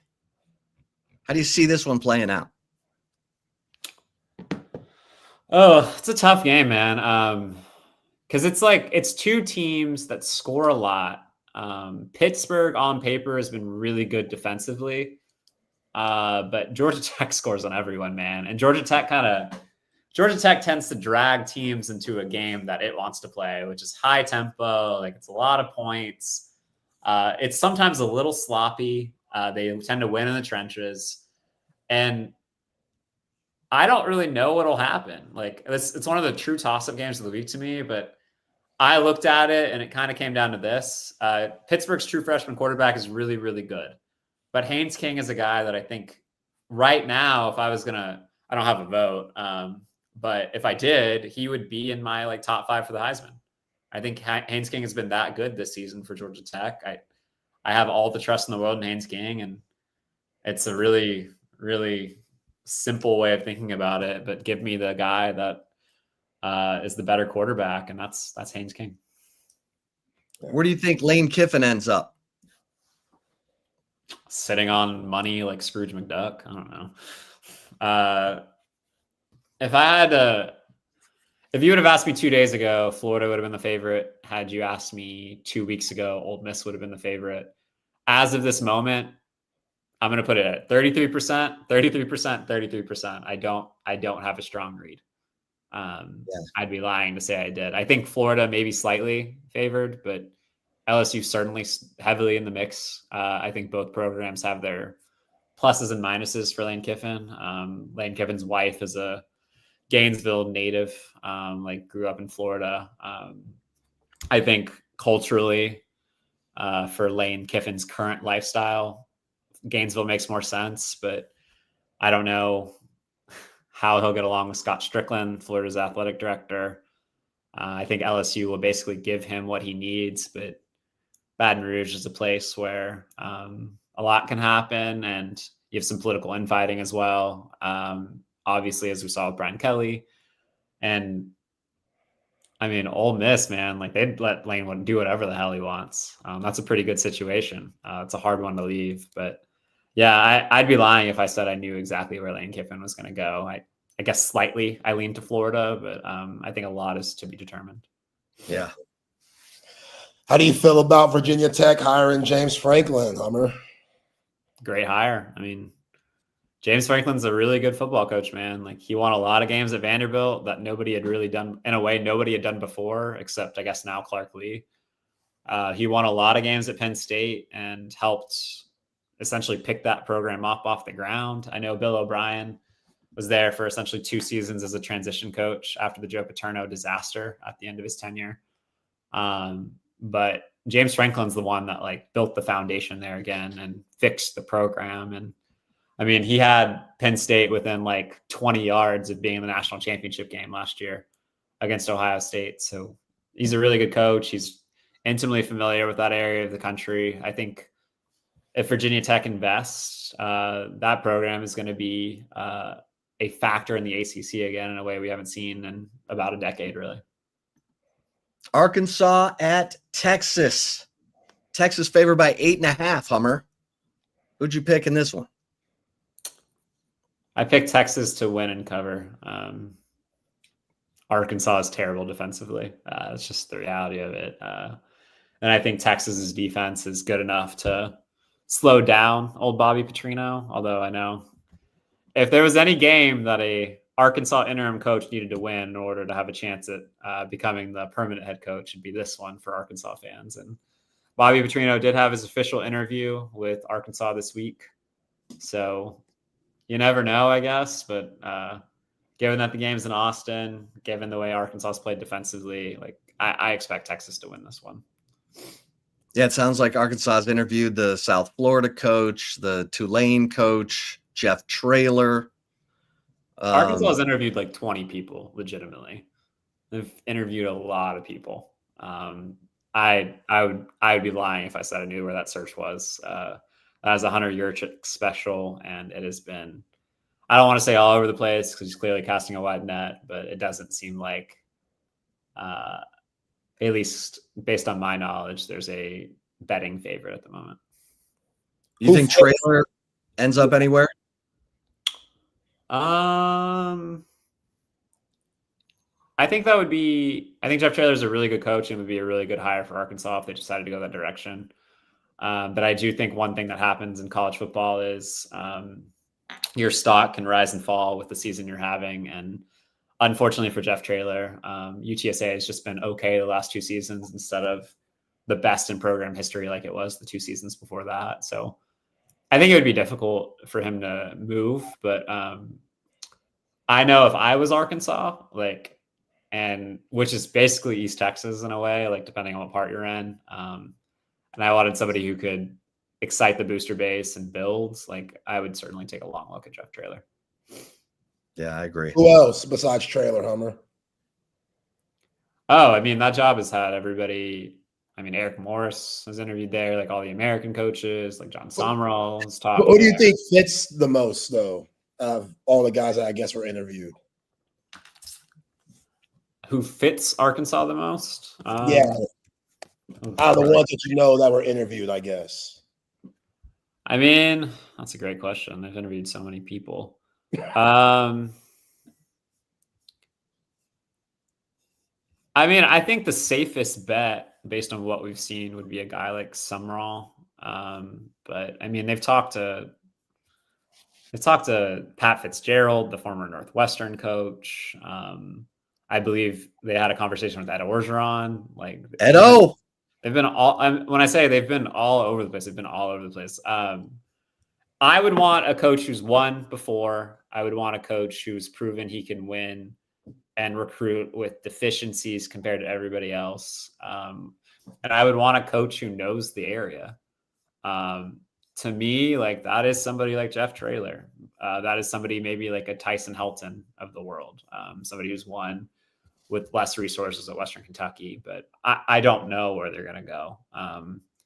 Like a guy like Summerall or Golish are really hot names. So is Morris. I don't think you can miss on them because you guarantee offense in two cases. And in the other case, you've gotten a guy who's won nonstop at Troy and Tulane. But Arkansas is definitely not at the front of the line for some of these coaches. And it's not the most attractive job open right now. It's just the reality of the cycle. So they're going to have to figure out who they want. And they might have to wait if it's the wrong person or a person interested in other places. Who do you think ends up at Auburn? So right now the four names to know there are John Summerall, popular name, Tulane, Eli Drinkowitz, Missouri's head coach, Clark Lee at Vanderbilt, and then DJ Durkin. If I had to put money on it, I'd probably lean slightly towards John Summerall. I think that makes all the sense in the world. He was a really successful coach at Troy. He's done nothing but win. He has the backing of a lot of coaches in the state of Alabama. I think he'd be a popular guy immediately, but Eli Drinkowitz is certainly going to be a factor. Former QC coach there, won a ton of games at Missouri, and also don't discount DJ Durkin. They got a big game against Alabama, and if he can figure out a way to win that one, he's got a lot of supporters around there. Yeah, it's gonna be interesting. Say you got one more? Yeah, I do, Hummer. What's going to happen with Arizona State and Sam Leavitt? Yeah, that's a fun one.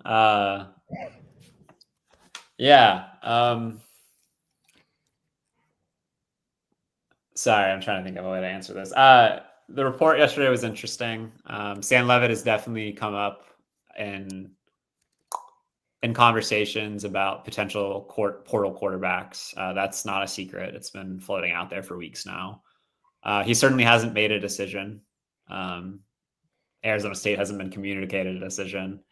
I would not be shocked if he left. But I think there's a lot of dominoes that have to fall.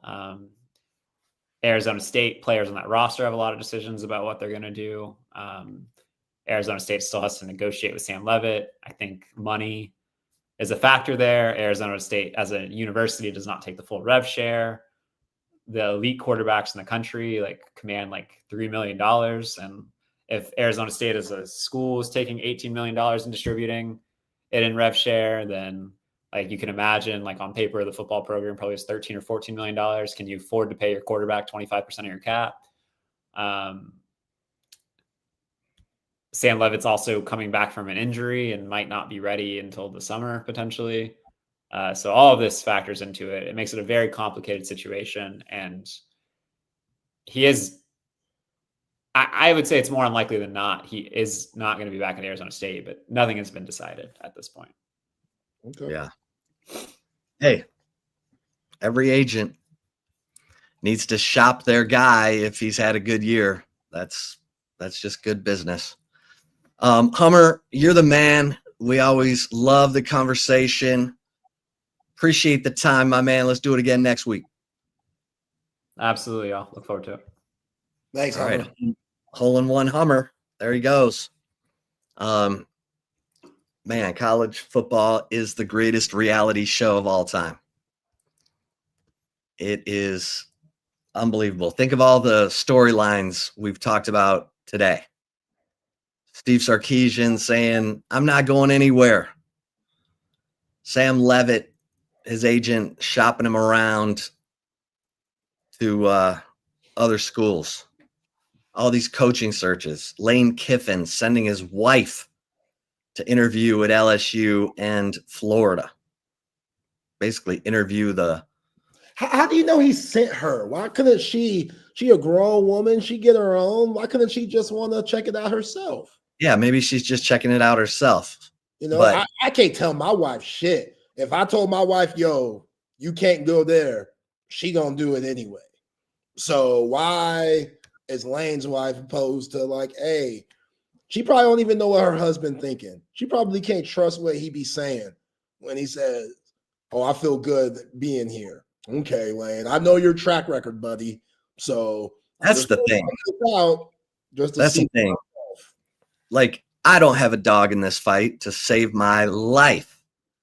But if you've seen the Lane Kiffin documentary on ESPN, and it's good, it's well done, it would make you think, you know, he's sober now, he's doing yoga every morning, he's found himself at Ole Miss, his daughter moved to Oxford to be near him because he's more engaged as a father, all this nice familial Brady Bunch type stuff.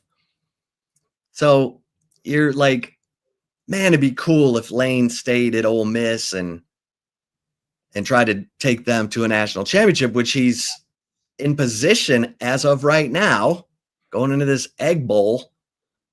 One loss, Ole Miss. He's in position to be in the playoff and a chance to go, you know, fight it out. If he leaves after kind of dragging Ole Miss through this, it's amazing. Like, I've talked to other athletic directors and they're like, I would not allow this to just go on and on. Like, at some point, it's got to be, hey, you with us or what? Because it's tough. And Lane is one of one. Lane is one of one. Yeah. But if you're Ole Miss, you ask yourself, we probably didn't expect to be in this situation in the first place. That's what you hoped for. Right. But the way that Lane turned it around, they got to give him his leverage. They have to. They don't want to push him away. Like, that's the whole point. And he's testing them too. He's testing Ole Miss, and he's saying, I'm going to push these buttons to make y'all uncomfortable. And if y'all are as down for me as y'all say y'all are going to let me push these buttons, and y'all are going to let me flirt around.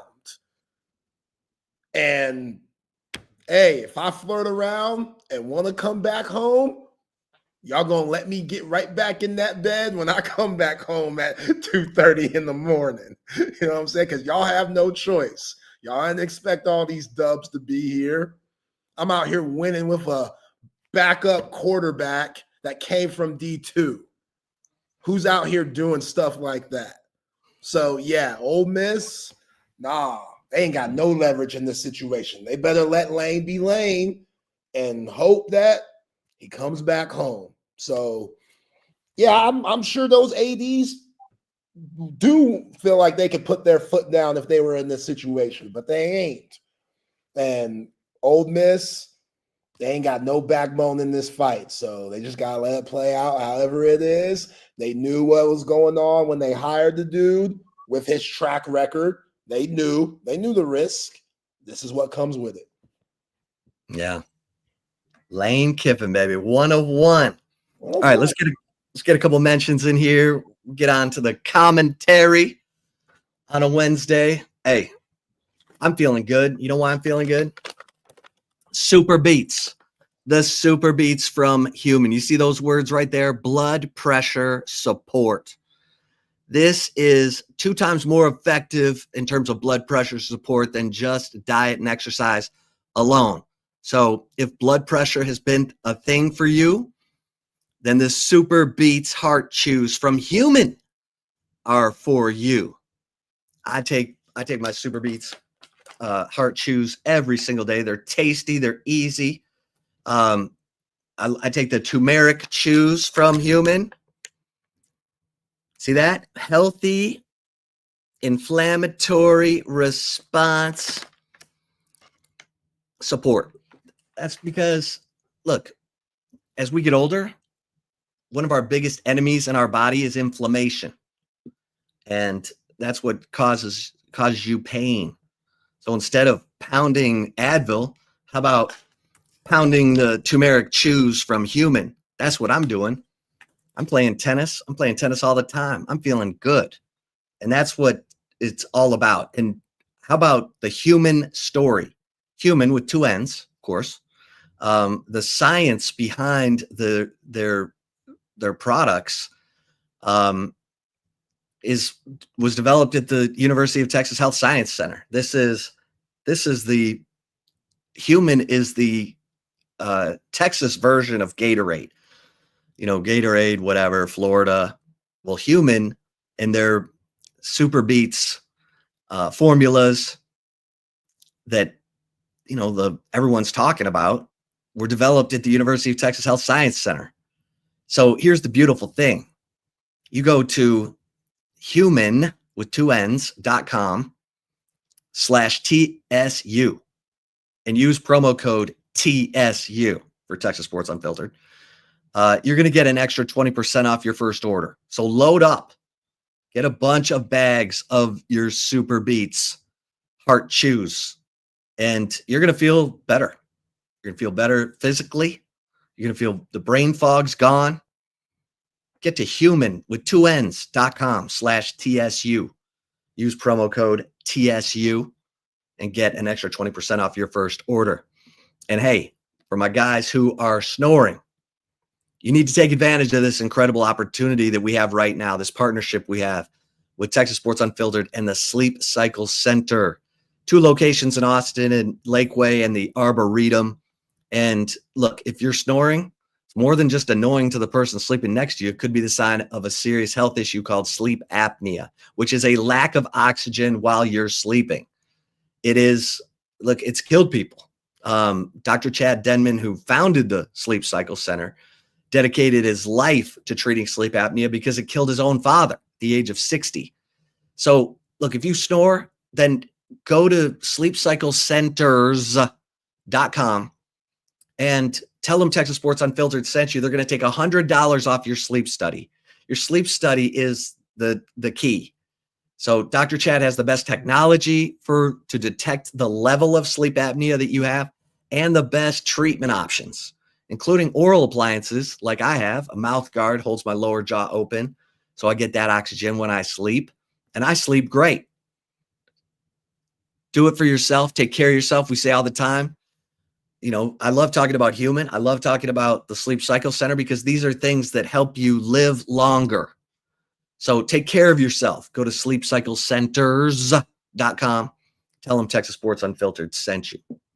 And hey, when you're ready for the big screen of your dreams, the surround sound, you're ready for that media room you've always wanted, there's only one call to make in Austin, Texas, and that is to our man, Tom McKay. Great partner of Texas Sports Unfiltered.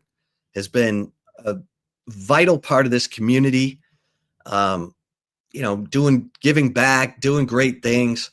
And he's right there waiting for you. All you got to do is call 255-8678. Tom and his crew are going to bring everything to you. You don't need to go shopping around and lugging TVs around town. Don't, Black Friday sale, forget all that. Just call 255-8678 because Tom's going to bring you the best price on big screens and the best of the best. LG, Sonos, surround sound. He's got you covered and he's ready to take care of you. You're busy. You got things going on. You want to give the holiday gift of a big screen, surround sound, man cave. You deserve it. If your TV's not big enough for you to feel like you're on the sideline at the game, it might be time to give Tom a call at 255-8678. You can also take care of surveillance, electronic shades, new lighting. Got you covered. 255-8678. Go to avconsultations.com. And cover 3, baby. Cover 3. Happy hour every day from 3:30 to 6:30. Got the $7 social hour menu. You got happy hour all day, or from 3:30 to close on Mondays. And so, great food, high-end food without the high-end prices. Great vibe, great place to hang out. It's my total joint, it's where I go to hang out. Great food, great drinks, great service, all the things you want in a restaurant. And, oh, by the way, I can watch my favorite team. Don't forget about brunch on the weekends at Cover 3.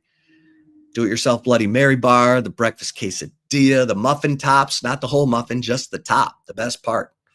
Cover 3 Anderson, Cover 3 Round Rock, baby. All right, Zay. For the chip shot today, obviously, we'll go back to Steve Sarkisian opening the SEC coaches call by saying, hey, I want to address something.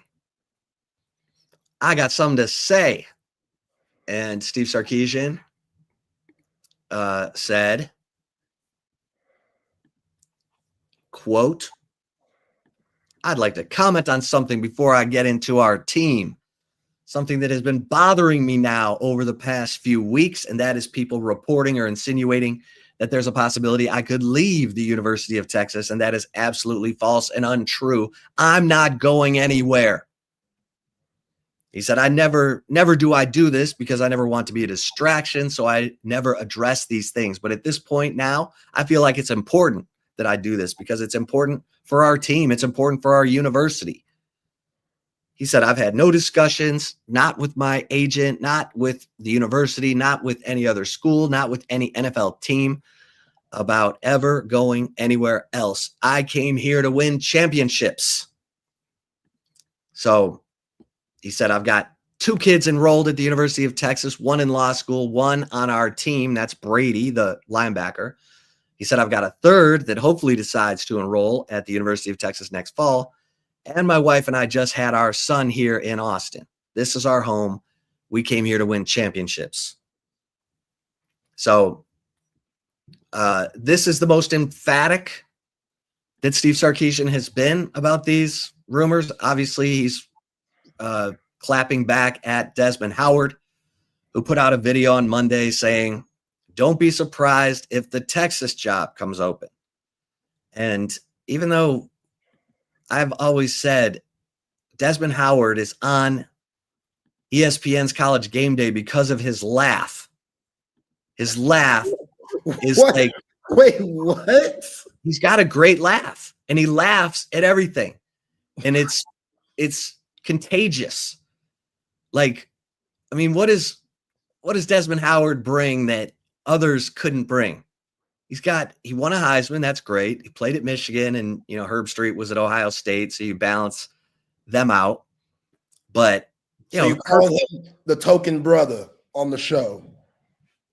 That's not what I said at all. And you know it. Okay. Don't drag me into your conjuring. I'm just trying to figure it out. But like Herb Street does play-by-play. McAfee's a global media star. Saban's the greatest coach of all time.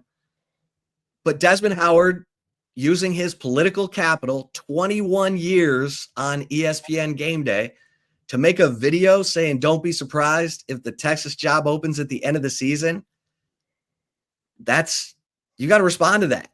And Steve Sarkisian responded to that today. And he planted his flag, said, I'm here. This is home. We came here to win championships. So this is one of those mark the tape, write down the date, put a Post-it note on the wall. Steve Sarkisian says, I'm not going anywhere. Now, some critics are like, does Texas want him after? No, I'm kidding. I mean, look, Sarkisian. You ain't kidding. Yeah, I mean, there's some, and Texas fans need to be careful what you wish for, because unless you've got, the guy lined up, unless you've got Nick Saban telling you he's coming, you're not, look, Sarkisian had a rough year this year, and he needs to look in the mirror, decide who's helping him get where he needs to go. He needs to take a hard look in the mirror, make some hard decisions, figure out why the program didn't, fire on all cylinders this year. And he's at a place with the resources to fix it. So as long as he's, giving everyone the right vibes that he can still take this program up and up and up and take the next step, which would be a national championship game and ideally a national championship, even though they had a great opportunity a year ago. And it, so he can get you close. Can he get you to the next step? Texas has the resources to help him. And Chris Del Conte is about the best athletic director out there. Del Conte will sit down with Sarkisian and say, okay, let's talk. What do you need? And let's get it done. That's your dream as a football coach, to have that kind of support, that kind of alignment, that kind of leadership. So this is a big day. And now Steve Sarkisian, and look, Arkansas is playing everyone close. This team needs to show up. This team, and he needs to trust his guys. You need to turn Quintravian Wisner loose. Don't, stay grounded, stay balanced, help Arch out. And that defense needs to get some stuff cleaned up. But you can still finish the year on a strong note if you can, get everybody focused on the mission and pulling together. We've seen it. I give Sarkisian a lot of credit. There were times where it looked like the rope was going to slip through their hands. Coming off Florida, he beat OU. And then, Kentucky happened and Mississippi State happened and Vanderbilt happened. And it looked like things were moving in the right direction. 2 weeks to prepare for Georgia, and then he panicked. Down 14-3, he sort of tore up the game plan. Got him. Kirby got him. That's all part of the plan. Got. So Kirby woke up Saturday morning 2 weeks ago and said, oh, yeah, let's start this mind games with Steve Sarkisian early. Hey, Steve, what you doing? Got his ass, baby. And Ant Hill saw that he's going to be out in this game. What are your thoughts on that? Yeah, I mean, it hurts a lot because that guy sets a violent tone for this team, and he's playing some great football. You really need Ty Anthony Smith and Leon Galafau to sense the moment and Trey Moore and take their game up a notch and help this team get through, because maybe Ant Hill can club it up against Texas A&M. It's going to be tight, but yeah. I know you got one less day for him to get right because they play Black Friday instead of Friday Saturday game. So, yeah, don't like that. Don't like that at all. But yeah, Trey Moore. That's a good question. Coach 420. Where he been? Where's Big Ocho? Big Ocho, Coach 420. We need Ocho. Yeah, that's a good question because he hasn't been doing what we thought he was going to do second half of the season. That's for sure. All right, I'm hoping for the right call or some part of it. We're going to I got you basketball talk. All right. For the right call, though, shout out to Covert Bee Cave, family owned and operated. Covert Bee Cave is the best of the business. Trust me, I know. We are customers of Covert Bee Cave on our Buick Encore GX. We absolutely love it. If you don't want to take my word for how great Covert Bee Cave is, listen to these fine, wonderful folks of Covert Bee Cave. I don't have to worry about shopping for mechanics to make sure it's done and done right. I come up here, I'm in, I'm out. They give me a loaner sometimes, and it's hassle-free. If you have any questions, they'll go ahead and help you out and educate you. They're not just here just to sell you a vehicle. They're here to build a relationship. They treat you like family. and then they make the experience what you want it to be, not what they want it to be. Covert, born and raised in Austin, where you are always treated like family. Nobody beats a Covert deal. Not now, not ever. All right, Chip, right call today. Got to talk a little Texas basketball. You should be very happy with what we saw last night with the running horns. Are we bringing that back with Sean Miller and the pace, going back to those Tom Penders days? I don't know, but it was definitely their best showing on the offensive side. Cam Heide, welcome to the show. 7 for 11 from the field, 6 of 9 from three-point range. He started in this game because Nick Cody has a groin injury. And, hey, Sean Miller, all you need is proof on where you should put guys, because you're trying out all these lineups right now and you're looking for – just easy solutions. Here's one right here. I could care less about the lack of size you're going to provide with this lineup, but Cam Heide needs to start for the foreseeable future. He has proven that. He has earned that. Nick Cody is not good enough yet for him to just claim this starting spot that he's been given.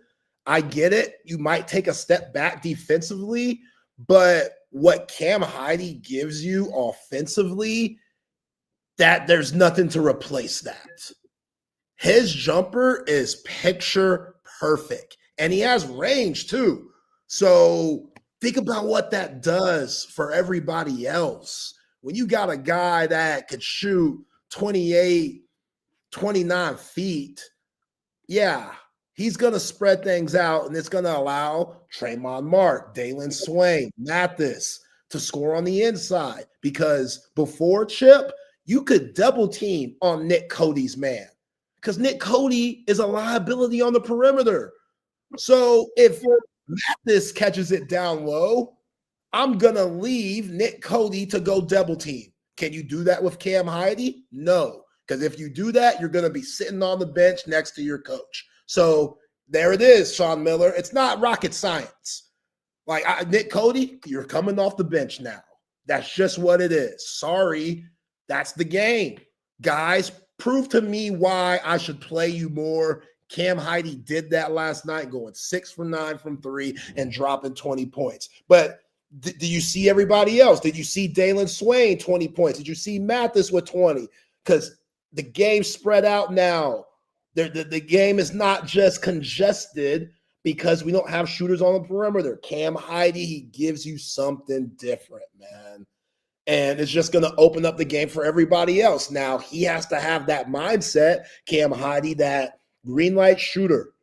Sometimes it might not be a good shot for you and what Matt Painter used to tell you, but if I'm Sean Miller, I'll let him know, I ain't Matt Painter. This is why you left in the first place. Matt Painter probably got after Cam Heide for taking some, in his words, ill-advised shots.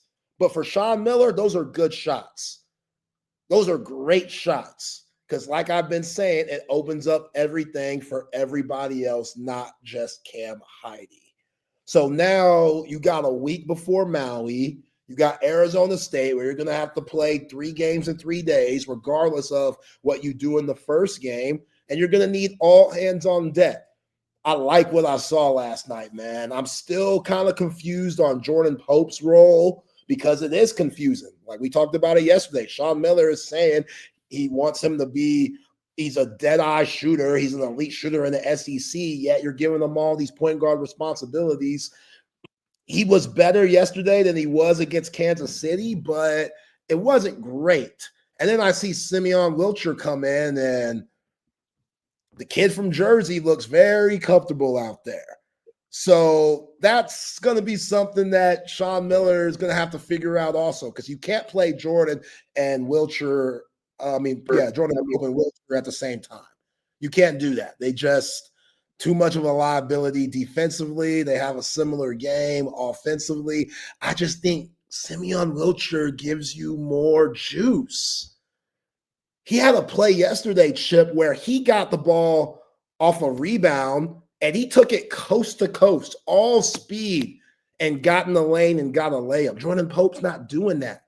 He doesn't have that gear, you know. he made some good plays yesterday. He shot the ball in transition decent, but so did Simeon Wilcher. So I'm very curious to see how that plays out.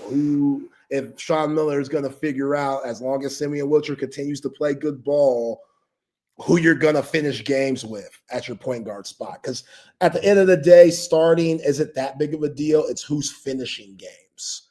So there's going to be times where I think Wilcher is going to have the hotter hand, and he might be the one to finish games if Pope keeps up this lack of shooting play, But, yeah, it looked good yesterday, man. Those guys, Cam Heidi, that dude, I'm sure that's a weight lifted off of him to knock down some shots. And for this whole coaching staff, it shows you that, okay, we have a bona fide three-point shooter that nobody in the conference will be able to leave open, which will allow one-on-one matchups for our slashers and Tremont Mark and Dalen Swain and our big man down low to get one-on-one opportunities. And that's all you could ask for as a coach. Yeah, I mean, I was like, here we go. This is what I've been waiting on. And obviously he's been banged up. So he's coming off the injury. But yeah, that was like, okay, that's the guy that I was anticipating coming in here. So I'm just assuming that, they were bringing him along slowly, coming off the injury. And there were times when he was out there where it looked like he was deferring a lot. I mean, his teammates got to look for him. Yeah. Tremont Mark threw him that backward pass for his only three, the other game. And there were times where like Jordan Pope had him wide open on the wing for a three, didn't even look at him. So I don't know what was going on before, but I think he proved himself last night, right? Oh, 100%. And now they have no choice but to look for him because he proved to his teammates what he could do.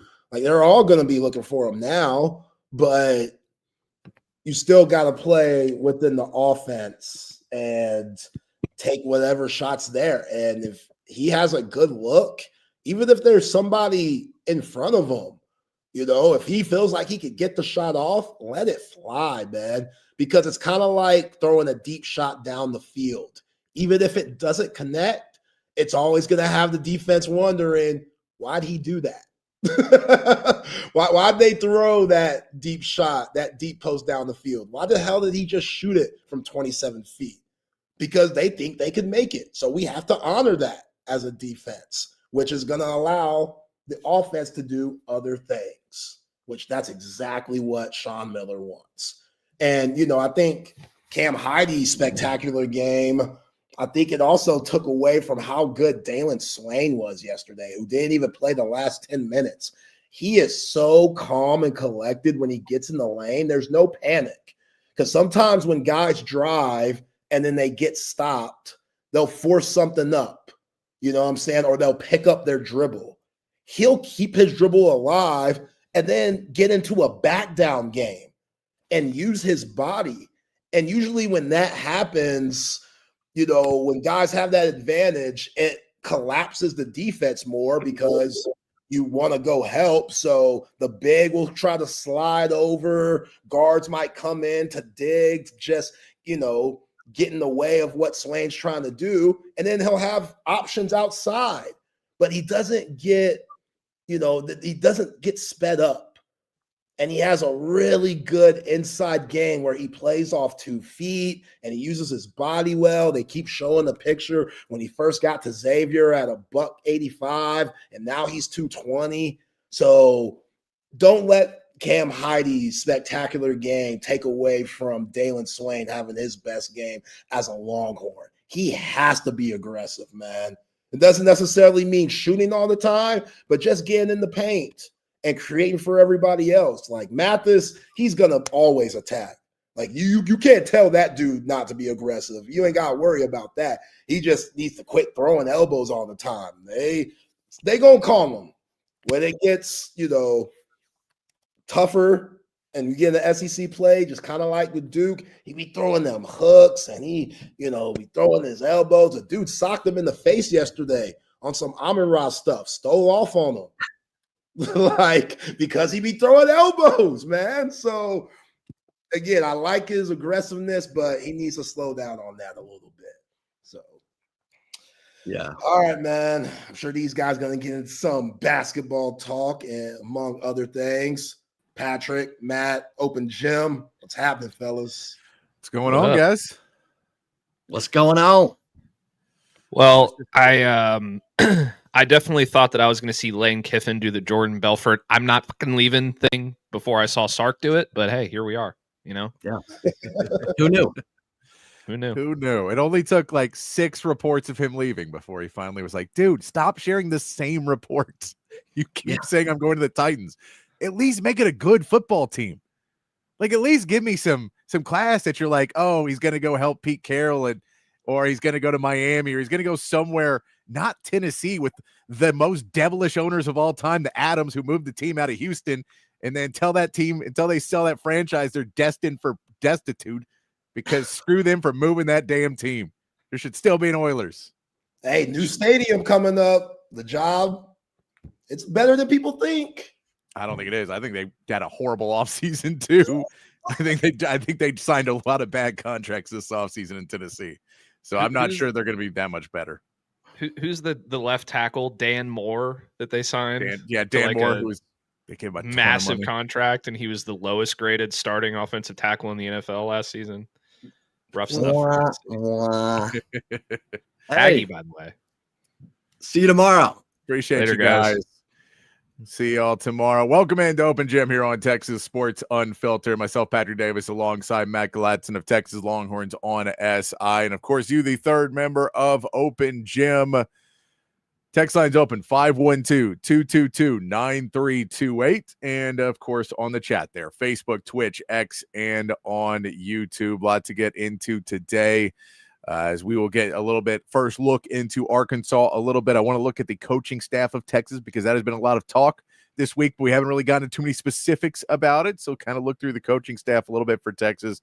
We've got our NFL power rankings, some NFL talk to come up to as well as we get further into this week. It is a Wednesday, Matt. We're getting closer and closer to the holidays as well. Thanksgiving coming up next week, and so we're coming to the point of getting closer to the end of our season show. So we got a lot to shove in before we get to the end of it, Matt.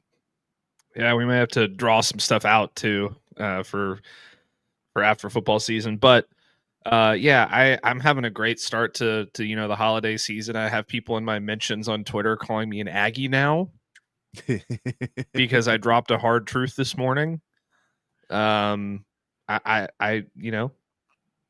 Sure. People are going to get mad. They're going to get mad when things don't go their way. A lot of people still very upset over the Georgia loss. They're upset about the college football poll dropping Texas to 17 as well. I've seen a lot of that. And look, I think they're worse than the teams that are necessarily ahead of them? Not really. But you can't lose that third game. And that's kind of the sad part of it. You shouldn't have lost the Florida game. That's how it works out. I know it sucks because you played a better schedule than guys, and it doesn't seem to work out. But again, I don't really think a 3-loss team should be in the playoffs. I think you got to be better because, again, and this is, I'm using this in the mindset of, again, I think there should be an 8-team playoff. But, if you're not really a national championship contender, just getting in the playoffs to get in the playoffs and hope that things go right is not necessarily what I want to see in college football. And that's what a lot of people are trying to find. And not just Texas fans, everybody being like, well, if BYU can get in, like BYU's going to get smoked immediately. Y'all don't deserve to be anywhere near this because y'all couldn't handle Texas Tech. And I don't know if Texas Tech is a national championship team and they destroyed you. So you don't need to be in that. The fact that Miami jumped, they don't need to be in it. Miami's not going to win a national title this year. So They have I a better no, they're shot not. than BYU. They have a better shot than BYU, but they're also not going to win a national title this year. So like, it's difficult to. It's difficult to bear down when you go, well, we're better. We beat Vanderbilt. Why are we behind them? And they go, well, they didn't play a good team. I get the Ohio State loss sucks, but like this is the other part. This is what makes sports great. This is why people enjoy gambling. Sometimes you have to go put it on the line. And I get you don't want to get hurt for losing the game, but it has to count for something. Like you can't just go, well, we played that one and it doesn't matter, but your one where you lost to a different Power 4 team does matter because they weren't number one in the country. Because you're basically saying all non-conference does not count now, which means it erases everybody's losses in the non-con. So Notre Dame is undefeated every season. Non-con doesn't matter. Notre Dame gets in number one team every year.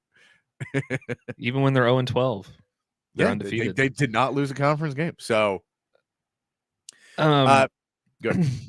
Yeah, there's probably 5 or 6 teams that can win a national championship this season. Probably closer, if we're being really honest, like 3 teams that can actually win a national championship this year. But hey, we got to get the group of 5 team in there, man. We got to get a Tulane team that lost by 22 points to 5-5 UTSA and by 35 points, and it wasn't really that close to Ole Miss. Well, and I'll say this. I think that I don't mind the group of 5 again, because there's not 12 teams that need to get in. So we can argue all we want. Should Vanderbilt be in? Vanderbilt can't win a title. So they don't need to be in over a Power 5, because all that is just nonsense to put in the game because people want more TV games. So that first 4 games, I don't care about anymore. I'm kind of done with them. I don't like them. You're still going to watch. I'm going to watch them, but I don't like them being there. So again, I don't think that most of those teams are legitimate. Like a lot of those teams are not really legitimate contenders on the back end of that 12, and you should be able to beat them. They're just spoilers. Spoilers can be fun. So put in a group of 5 and watch them get killed. I get it silly, but again, there's not 12 teams that will win a national title. We know that. No. There's not 12 teams that have a resume close to being able to win that national title. So I just don't. I'm not all for that. Yeah, and Notre Dame is ahead of Alabama, which I don't believe in. I think Alabama's a much better team than Notre Dame. Absolutely ridiculous. But we again, we know, like, we can see the people who came in to this are favoring getting everybody involved. They are being very politics oriented in how this is happening, because there's no chance in hell BYU, I get their 1-loss team, should be number 11, and Utah shouldn't be right behind them at 12. Like, the 2 Big 12 teams should be way, way out of this. They should be dropped down. Miami should probably be down further. I'd have Vanderbilt. I'd have Alabama definitely above of Notre Dame. And I definitely move Vanderbilt up again over everybody else, because I think Vanderbilt's played a better season of football than any of those other teams. I'd probably move Miami up over the Big 12 teams too. But all of those pieces. Well, yes, I agree with everything you just said. I don't care what Jeff Ketchum says, Woodcrest, no offense. The Big 12 teams specifically are the ones that really bother me the most. Like, yeah, first of all, the fact that Alabama dropped 6 spots after losing by a couple of points to a top 12 ranked Oklahoma team, and BYU dropped 4 spots after losing by 22 points to Texas Tech, makes absolutely no sense to me. But here's the top 25 Big 12 teams in non-conference, and thanks to Billy Lucci, who apparently is my fellow Aggie now that all my Twitter mentions think I'm an Aggie. Texas Tech played Arkansas Pine Bluff, Kent State, and Oregon State in the non-con. BYU played Portland State, Stanford, and East Carolina. Utah played UCLA, Cal Poly, and Wyoming. Houston played Stephen F. Austin, Rice, and Oregon State. And Arizona State played Northern Arizona, Texas State, and Mississippi State. They lost to Mississippi State, who is one of the worst teams in the SEC. So you cannot tell me that anything that the Big 12 does is worthy of playoffs. outside of perhaps Texas Tech, because they've just been really good and they look really good. BYU has been winning. They haven't looked really good. Utah has not beaten a ranked team this year. It's patently absurd that Texas Tech is ranked ahead of Ole Miss, for example, because Ole Miss has ranked wins, multiple ranked wins on its schedule, including one that's in your top 12 of your playoff bracket by 35 points. So it's ridiculous. It's absolutely absurd. The Big 12 is getting all kinds of love for absolutely no reason, because I guess they're trying to push that the Big 12 is, better than everybody thinks it is. I don't know, but it really bothers me. No, it is. And I mean, it's not a surprise that the college football head was from the Big 12, and then the new one's going to be from the Big 12 most likely, and they're just pushing their narrative. But it just feels like, and again, it's one of those things, it's annoying. If Texas did their job, they would have been in. And then, you go settle it on the football field. And that's kind of what you want to see, is at the end of the day, you want to go see it settle. You'd like to see every Big 12 team get ousted by 40 points. Probably won't happen, but you'd like to see it and then just go, see. But Texas Tech's a reasonable team. But yeah, BYU and Utah being in, it's just silly. Yeah. They're not technically in because you have to put ACC in over them and you have to put in.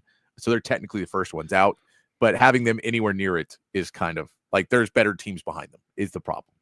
Yeah, Texas would beat BYU by 3 scores. Yeah. By the if way, it was in Austin. Wait, Chris, Jeff Ketchum didn't say it was true, I don't believe. Jeff Ketchum said that he's not a Joe Blow, because his statement from Sark was, some Joe Blow reports that I'm going to take another job, and then everybody just treats it as fact without any fact checking. And so his report was, that's not a Joe Blow, that's a respected source. You go, it is and it isn't. I don't think anyone on game day I'm really looking at as a insider. No, Desmond Howard doesn't know anything. I think Desmond Howard shows up, but he didn't say it was real, because it's not real. And Sark made the good point this morning of, guys, you get other teams are doing this to hit recruiting, right? Like, you get that this is a thing that other teams will send out information and go, I heard Sark's going to the NFL, so you probably shouldn't go to Texas. Probably shouldn't go to Texas because I heard Sark's leaving anyway. He's going to take the NFL. All those coaches are leaving. They're going to have to rebuild. Arch is going too. I already heard that. So, that's how recruiting works. It is a lie-based business. It's one of the reasons why I'm pro transfer portal, is because the amount of lies told in recruiting. And it's better now than it was. But back in the day, they'd be going, we're going to play you 100% of the snaps and make you our number one player. Then you get there and they go, all right, you share a dorm room with this guy. You're not touching the ball for 2 years. You go, wait. And they go, what are you going to do about it? You signed a letter. We own you now. And that was old school stuff. New school stuff, not quite that way, because there's much more word out about it. And, word gets around and people transfer out. So you have to be better about it now, but you still lie about other teams. They're still they'll still recruit against each other. And then agents will go out to every team and tell them they've already got a $1 million offer when all they've been offered is, Plucker's gift card. So I don't think it's been there yet. Yeah. Well, one of the other thing that's really bothering me right now in a Texas sense is the whole argument that's been going around online. I think Jeff Ketchum is one of the people that has been talking about it, but I've seen multiple people talk about it. It's like, well, if Texas just hadn't scheduled Ohio State, they'd be in the playoff right now. Even if you didn't schedule Ohio State, I don't think that a 10-2 Texas, with the way that they lost to Florida and the way that they lost to Georgia, should be in the playoff. I really don't, because you got your ass kicked by a 3-7 team. It was a 1-score game, but you got your ass kicked. You probably should have lost to Georgia by 35 points instead of 25 points, and you barely beat Kentucky on the road in overtime. You barely beat Mississippi State on the road in overtime. You played like shit versus UTEP, and you haven't played a complete football game this entire season except for once, and that was against Sam Houston State. You don't deserve to be a playoff team if that's your resume. No, this is the concept. It does, again, I know this is a weird viewpoint, because I get we should want to be in the playoffs, but I want to be in the playoffs because we're a playoff team. And I agree, there's teams in the playoffs who aren't playoff teams, so it loses some validity for that argument. But Texas ain't winning anything this year. They're not ready to. They haven't been able to go on the road other than the Cotton Bowl, which is technically a home game for them. They haven't been able to go out and play anywhere but home with any sort of positive way of playing. So like at the end of the day, it doesn't really, I'd love to see them win the last 2 home games and at least put it in the conversation of, guys, our season wasn't as terrible. We just need to fix what we're doing on the road. And then we'll get back in there. And I know the Georgia game was bad, but I don't think it's quite as bad as you're making it out to be. I think they were beaten on the lines of scrimmages, but I think they've been beaten on the lines of scrimmages and won games this year. I think there is a chance that if they don't get the onside kick, this is a 7-point game. And they still lose. No. It's a 7-point game. I think there is. I think there's 100% a chance of that because that's the way they've been playing all season. And that's what they've been in. And they've been tied in these games. And they've been close at Ohio State. They played awful against Ohio State too. And they still were a 7-point game. I think it's completely believable. I get Georgia was playing much better. I'm aware of that. I get the defense was getting shredded. I'm aware of that. I do think there's a chance that Texas is a 7-point game because that's the way the cookie crumbles sometimes. It didn't happen, though. They got an onside kick, game's over. And they're just able to completely take away any of your momentum or any of your, thrill because this hasn't been a good road team all season long who's bounced back from adversity very well. I can agree with all that.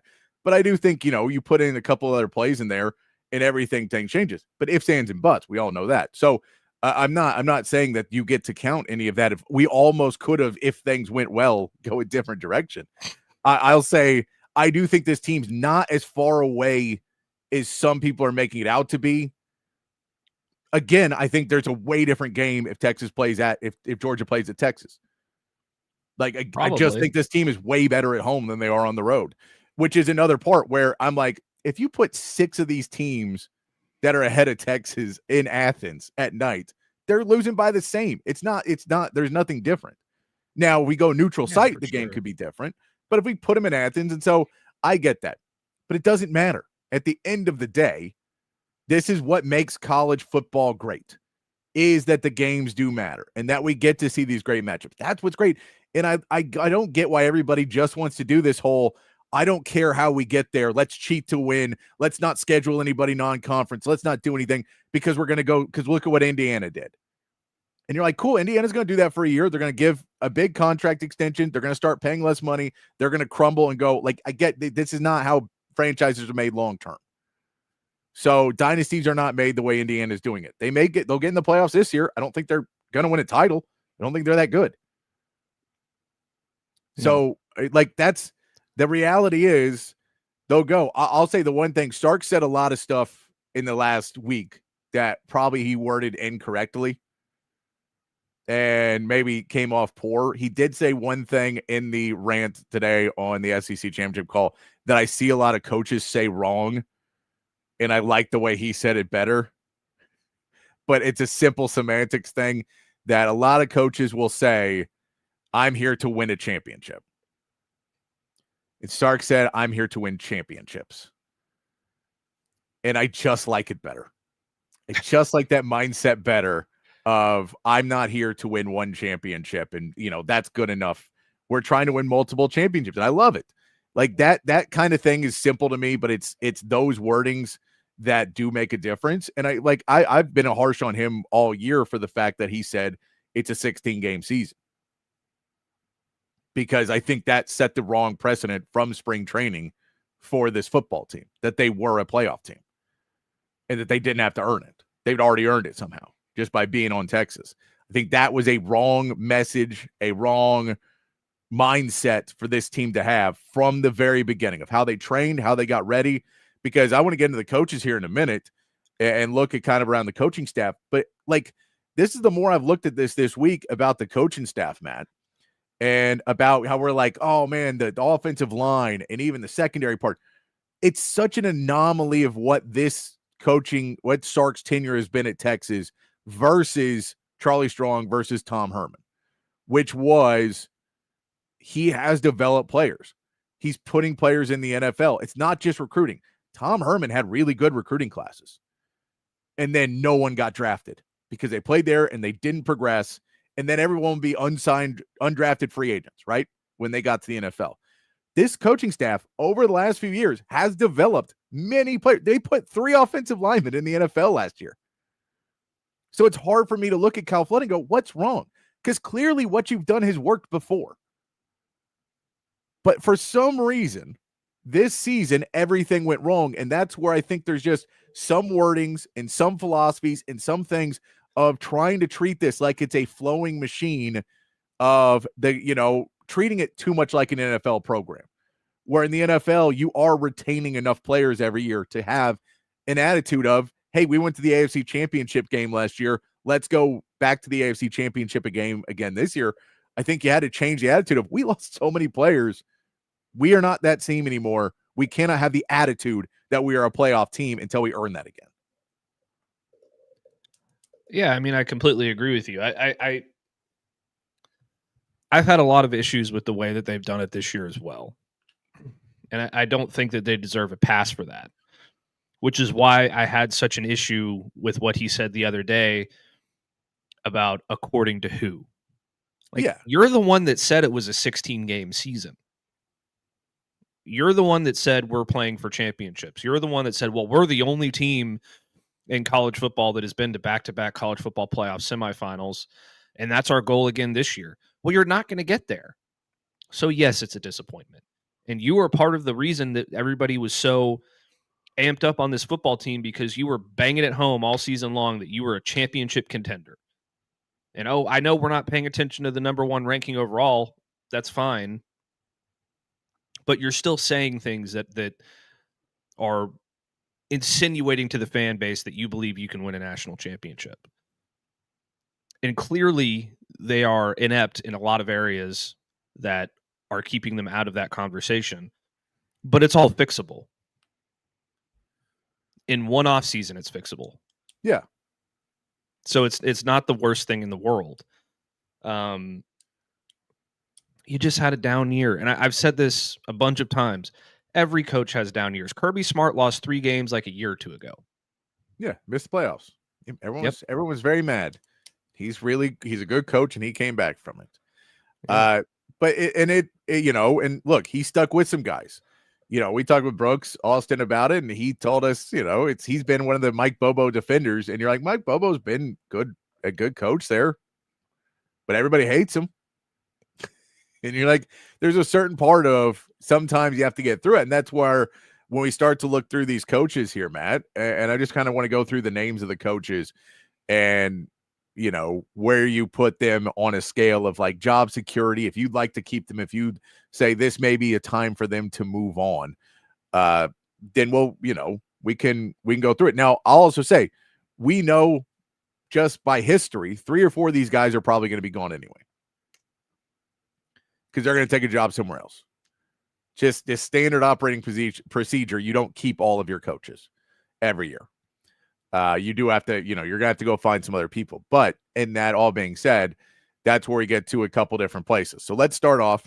We'll start off with Chad Scott, who's a running backs coach they brought in after Tashard Choice left. We know Tashard Choice was a dude everybody loved. He was a great recruiter. Believed him as a running backs coach as well, developed some good talent at the running back position, maybe had a little bit of a fumble problem late in his career he was trying to figure out, but he walks away. They bring in Chad Scott. There's a line here of maybe the young running backs didn't develop as much as you would have liked to see. You kind of get Christian Clark coming off an injury. You get James Simon being young, that maybe he wasn't ready to go. CJ Baxter, again, coming off an injury. And Trey Wisner's been okay. He just hasn't, they haven't run the ball a lot this season. They just haven't really ever committed to the run because they haven't been in games where they've been able to play that type of play, that type of offense. So with a year under Chad Scott, how do you feel about what he's done? And are you good with him coming back for another year? I'm kind of half and half on it.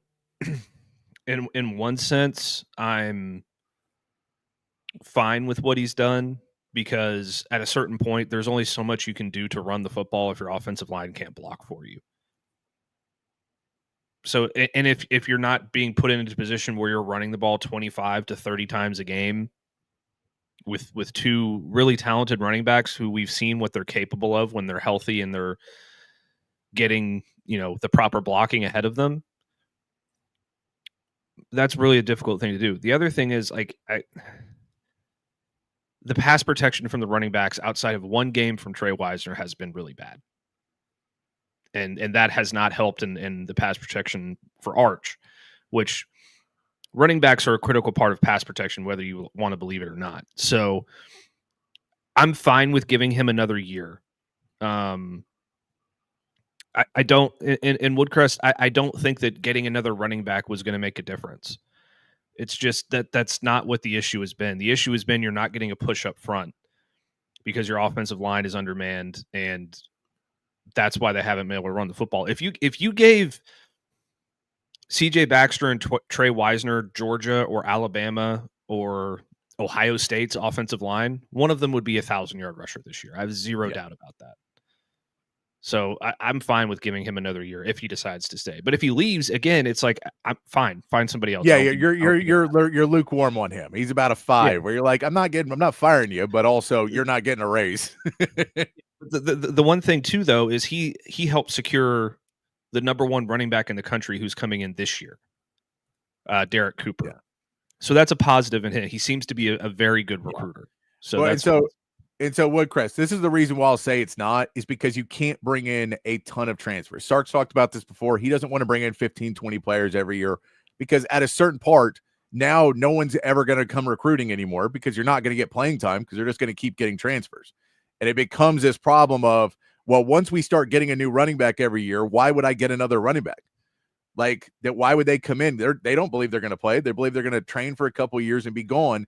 Plus, you talk about changing, you're trying to keep a culture, which Sark is a very big culture guy, and bring in 20 new faces that are all players and going to play. That doesn't include the fact that a running back's another $800,000 million on your budget that you're throwing in there, if not more, to get a good one. And we saw Jaden Knott was one of the big names in the transfer portal market.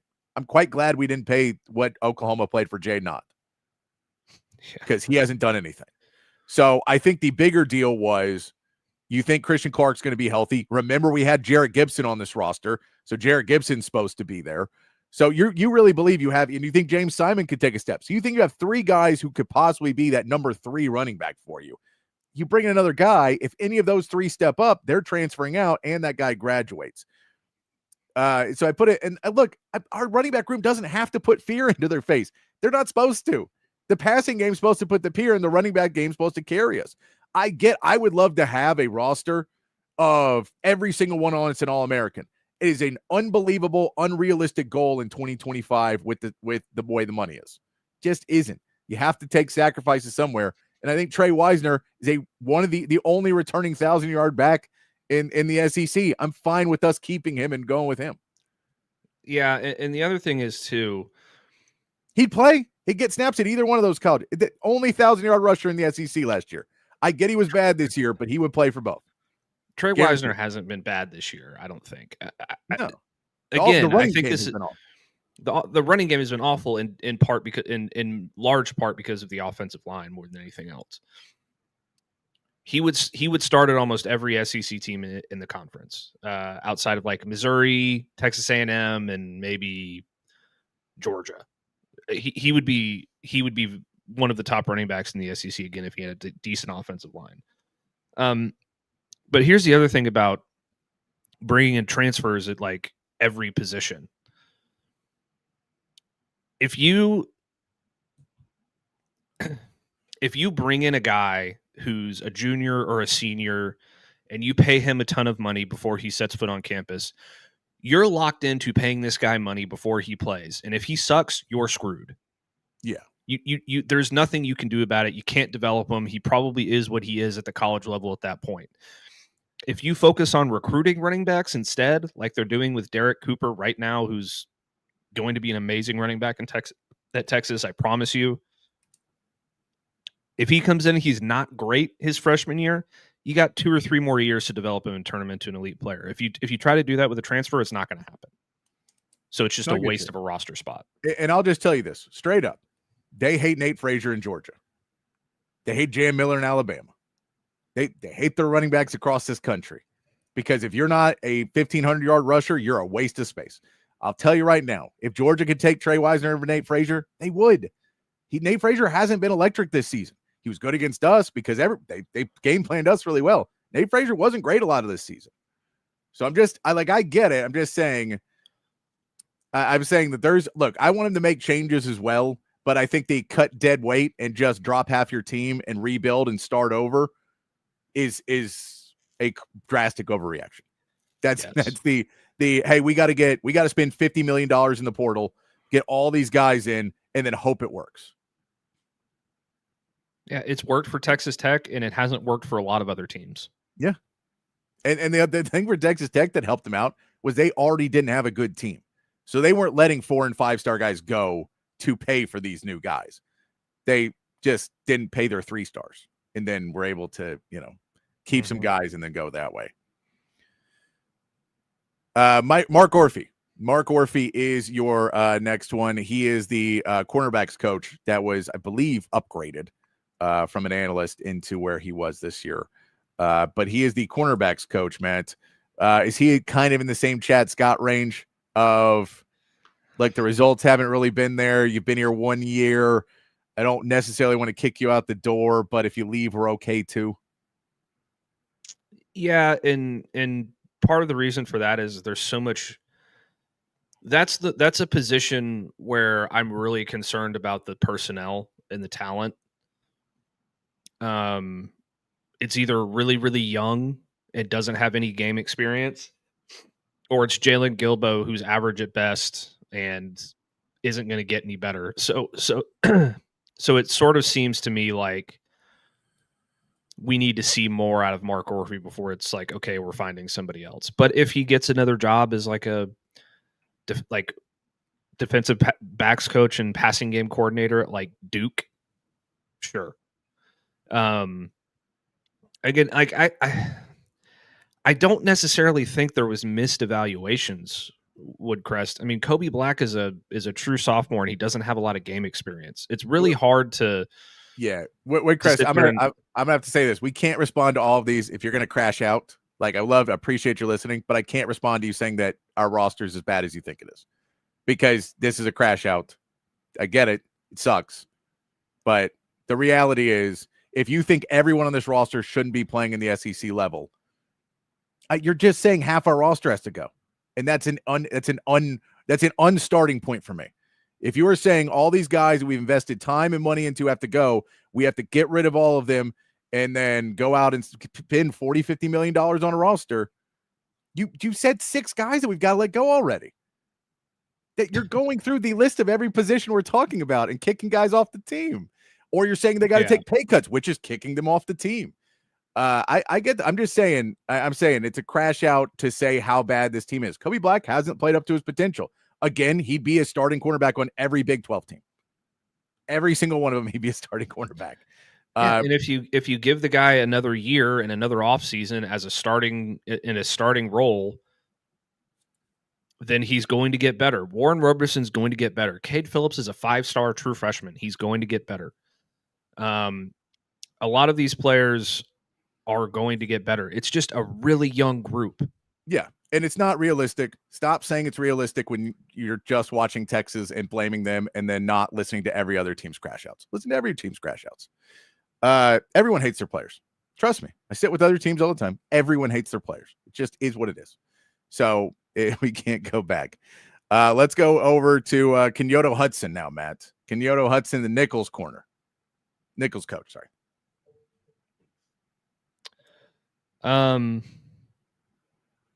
I mean, he's fine. The star position has been good. Grayson Littleton has been really, really good. So, I don't have a problem with it. Like, give him another year, see what happens, and we'll go from there. Rolling over, Lay Allen Clark now. Lay Allen Clark, the edge coach. We had a little troubles early. It seems like Colin Simmons figured it out a little bit more. I mean, again, this just seems like a position that maybe coaching hasn't necessarily given it, not like player coaching, but play calling has not given its full ability to be really there. But it does feel like the edges room maybe not as powerful as we had hoped it to be, but also still not playing terrible football. Look, I don't want to I don't want to get to a point where, you know, we start to think every position group on this team has underperformed. The Texas is 4th in the nation in sacks. Yeah, that's what I'm saying. I don't think they've necessarily. I think we expected them to be number 1, and it's just they were a week ago. Yeah. So it's like in Ohio State in the beginning of their schedule all the way up to Sam Houston State was playing a type of football that was not allowing for the pass rush to get home. They were getting the ball out quick.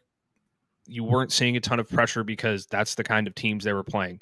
When they got to SEC play and teams started playing like their brand of football and they were just like, we're going to go up against this Texas rush and we're going to play our football. They've dominated. So I have no problem with Lallin Clark. I think he's a great coach. He's a great recruiter. He needs to come back. And this edge room in large part is returning almost everybody next year. Yeah. And has there been a couple of disappointments? What'd you say? Just Burke, right? Burke's the big one missing. Yeah, Burke and Trey Moore. Trey Moore, that's it. Has there been a couple of disappointments? Yeah, like I expected Colton Vosick to have a better year. But then Lance Jackson has been really good. Yeah. And Zeno Imeazulu has been really good. So that room is totally fine and doesn't need any changes. All right, let's look at Michael Bemonte. He's the guy that switched from up in the box to down on the field this year. He is the co-passing game coordinator and the assistant quarterback coach. So he feels like he's one of those guys that there's no real point in moving on from because you're kind of bringing him up. That job is not necessarily else. He did kind of help out Arch in some of those moments early on. It felt like he has a good relationship with Arch as well. So I don't think Michael Bemonte is too big of a change there. And then you go to the other passing game coordinator, who's Chris Jackson, passing game coordinator and the wide receivers coach. Some people getting on Chris Jackson because of the drops that have happened. Some of the pieces where it doesn't look quite right, some of the blocking, just some of the things a wide receiver is not quite being where they needed to be this season. And again, we didn't really get to see the entirety of what this wide receiver room could do because there wasn't a lot of time in a lot of games. When Arch got time, he started to spread the ball around and get the ball out to more guys. We didn't get to see that a ton. This is one that he's done a really good job at recruiting over the last couple of years, especially last year, bringing in 3 5-stars and Dalen McCutcheon as well. I don't know if it would be a huge loss with him because, and maybe that's just because I do think the receivers have underperformed across the board this year with the exception of Emmett Mosley. Had Emmett Mosley been here the entire year playing throughout the season from week 1, we may be having a different conversation. But right now, the taste in my mouth is everybody but Emmett Mosley is underperforming.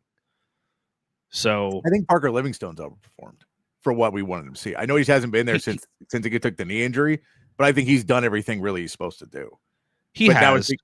So that's the thing is like, are your 5 stars being 5 stars, but can you raise up the 3 stars and 4 stars?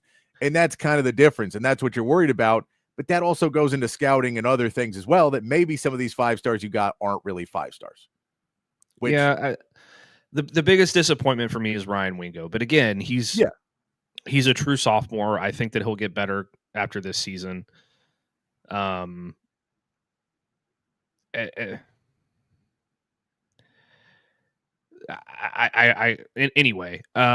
It's just it's very iffy for me. If you can find somebody better, I say go for it.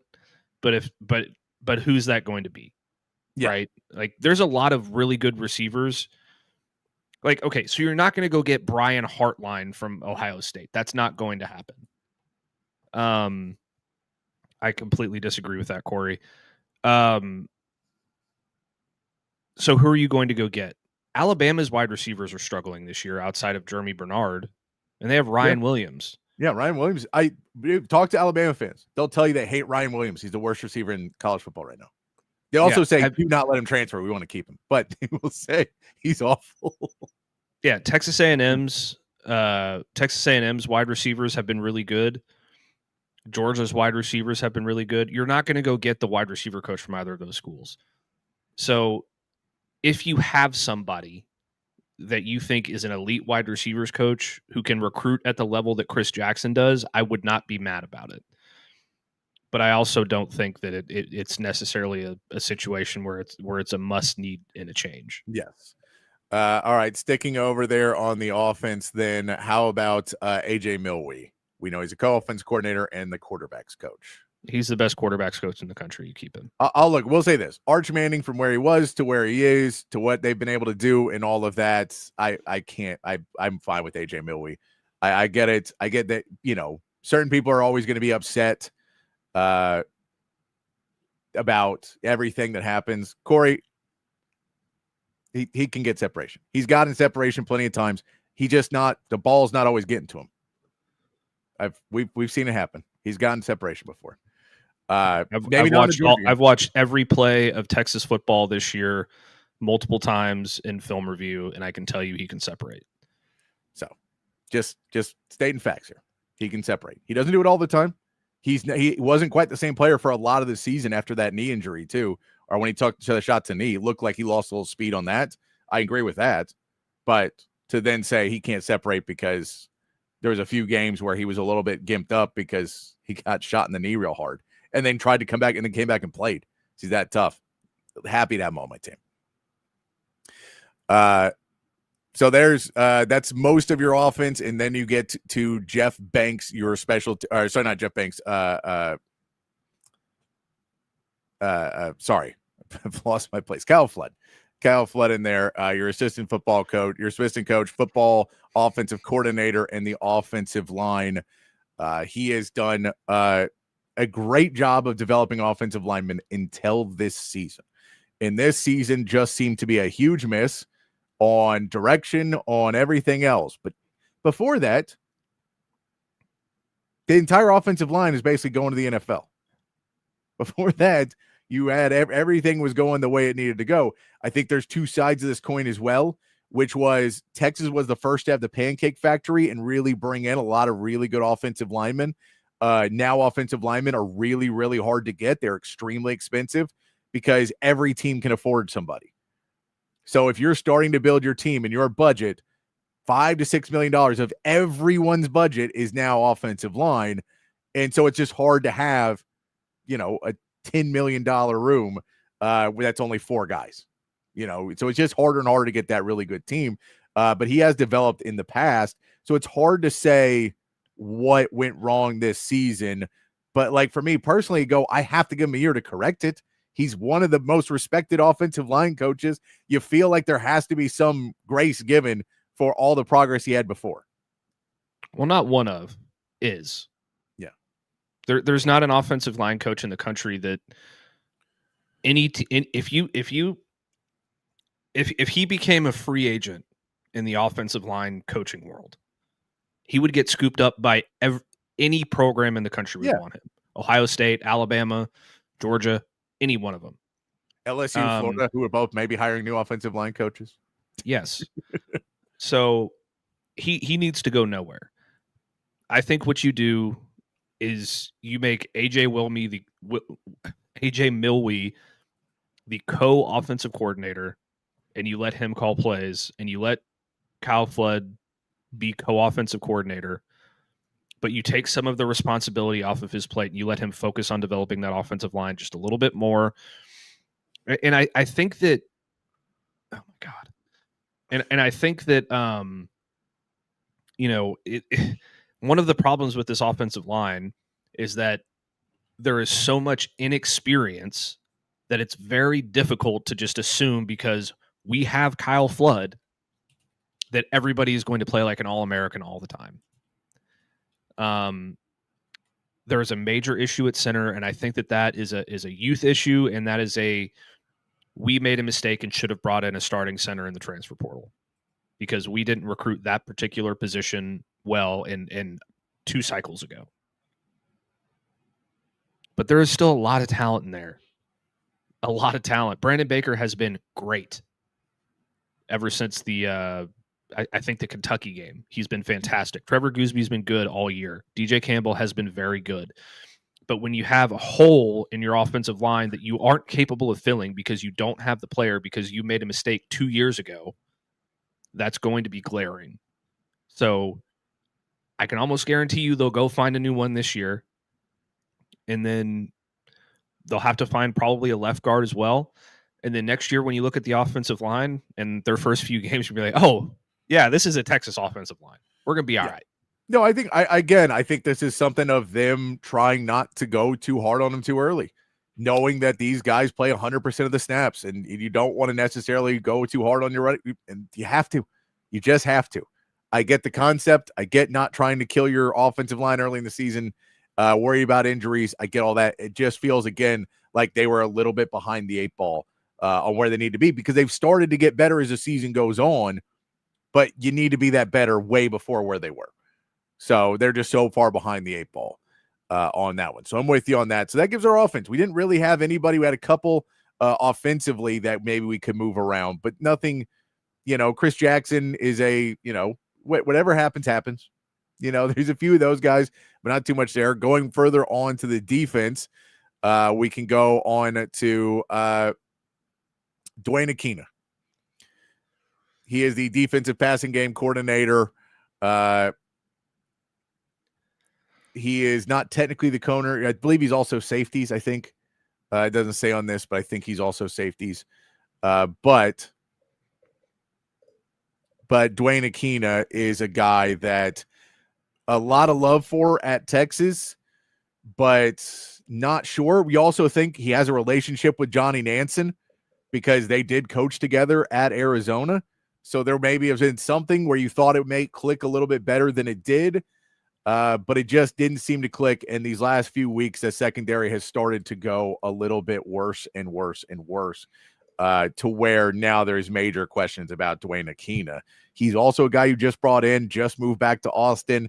So it's kind of a little bit harder where you don't want to have the reputation of grabbing people away and then firing them after 1 year. Just don't want to have that. It's harder to hire people when you do that, but you have to fix something in that secondary. You do. And as much as we love the name Dwayne Aquina, because he was really good at Texas for a while, from 2003 until 2013, he was at Texas, and they were basically DBU during that time. They were really good in the secondary. As a defensive coordinator of Arizona last year, Arizona ranked 103rd in the country in pass defense. When he was at Stanford, they ranked 40th, 43rd, 44th, 121st, 115th, 80th, and 61st going back to 2016. He has a resume right now at Arizona and Stanford that the teams that he coaches as a defensive backs coach or defensive coordinator struggle to stop the pass. I don't want him on this team anymore. I got you. I understand the worry about it. I know that this was also something that was like a late departure as a coaching staff, so they had to find somebody, and that's when Dwayne Aquina came back. I get all that. I here's what my real assumption would be, is that they're going to try and give him some sort of nice, basically a different role. So keep him on the coaching staff, but maybe bring in somebody else to be the defensive passing game coordinator. So let him still be a safeties coach or something like that. Just change his role title and maybe change it up, but still keep him around on the 40 acres. That would be my guess. He may also feel the heat and say, screw this, I don't like being here either. You know what? I thought I could deal with it. I enjoy being in a place where they don't hate me. And so it could be that too. So we'll see what ends up happening with him. I'm as a rule, you don't like firing coaches after one season. You just don't like doing it because it does make it harder to hire other people. But that one seems like it's right now. And part of it is you're like, well, we don't know. Maybe Mark Orphy just sucked and he just trained all the DBs wrong. And it's not Dwayne Akina. Dwayne Akina is the name that we wanted. Dwayne Akina is the name we don't want. He's the biggest name, so he's a lightning rod for a lot of this. But I do think something has to change in that secondary. So somewhere something has to change because it wasn't quite where it needed to be this season, and especially last few weeks has been getting picked apart. I also think goes to PK and what you have to do, calling plays and not allowing massive just open pockets to throw the football to. Yeah. Well, Texas ranks this season 93rd in pass defense. And he is the defensive passing game coordinator. So at the end of the day, the buck stops with him. And I'm fine with you keeping him on the staff and making him like a defensive analyst or something. Yeah. But there needs to be some new blood or at least some new decision making in that room. Yeah. No, I'm with you. I agree with you. How about Kenny Baker now, the defensive line coach you brought in a year ago when you lost Bo Davis, you brought him in a couple years ago. Kenny Baker seemed to be recruiting pretty well, seems to be coaching these guys up. We've seen good play out of most of these defensive linemen. They're not necessarily, we didn't necessarily have the superstar cast this year, but Alex January has improved. Murad Watson's played well for a lot of the season. Hero Canoe has played well. I think this is a no-brainer. You can try and keep Kenny Baker around. Absolutely. No question about it. Then that brings us to really, there's only two more guys you're really going to bring up in this, and that's PK and that's Jeff Banks. The special teams have seemed to figure out the problems they had a year ago for Jeff Banks. He is a great recruiter. He's a friend of Sark's. If he wants to be there, it seems like his job is pretty safe after having the special teams be much better. Now, onside kicks need to get worked on a lot more this year. Start working on onside kicks. Start that. But we want to go with that one. And then PK is not going anywhere. We know that. So we can talk about that all we want. We also mentioned, do we mention Johnny Nansen? Do we say Johnny Nansen as well? Johnny Nansen's one I'm like, I think that guy's going to be gone in no time just to get another job. He's going to be a defensive coordinator somewhere before too long. Yeah. So it wouldn't surprise me if he walked away after this year and just like, all right, I tried it.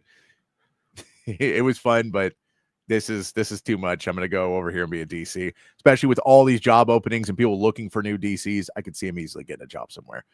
I think he probably will, but it would be a big loss. It would. That linebacker group has been so good.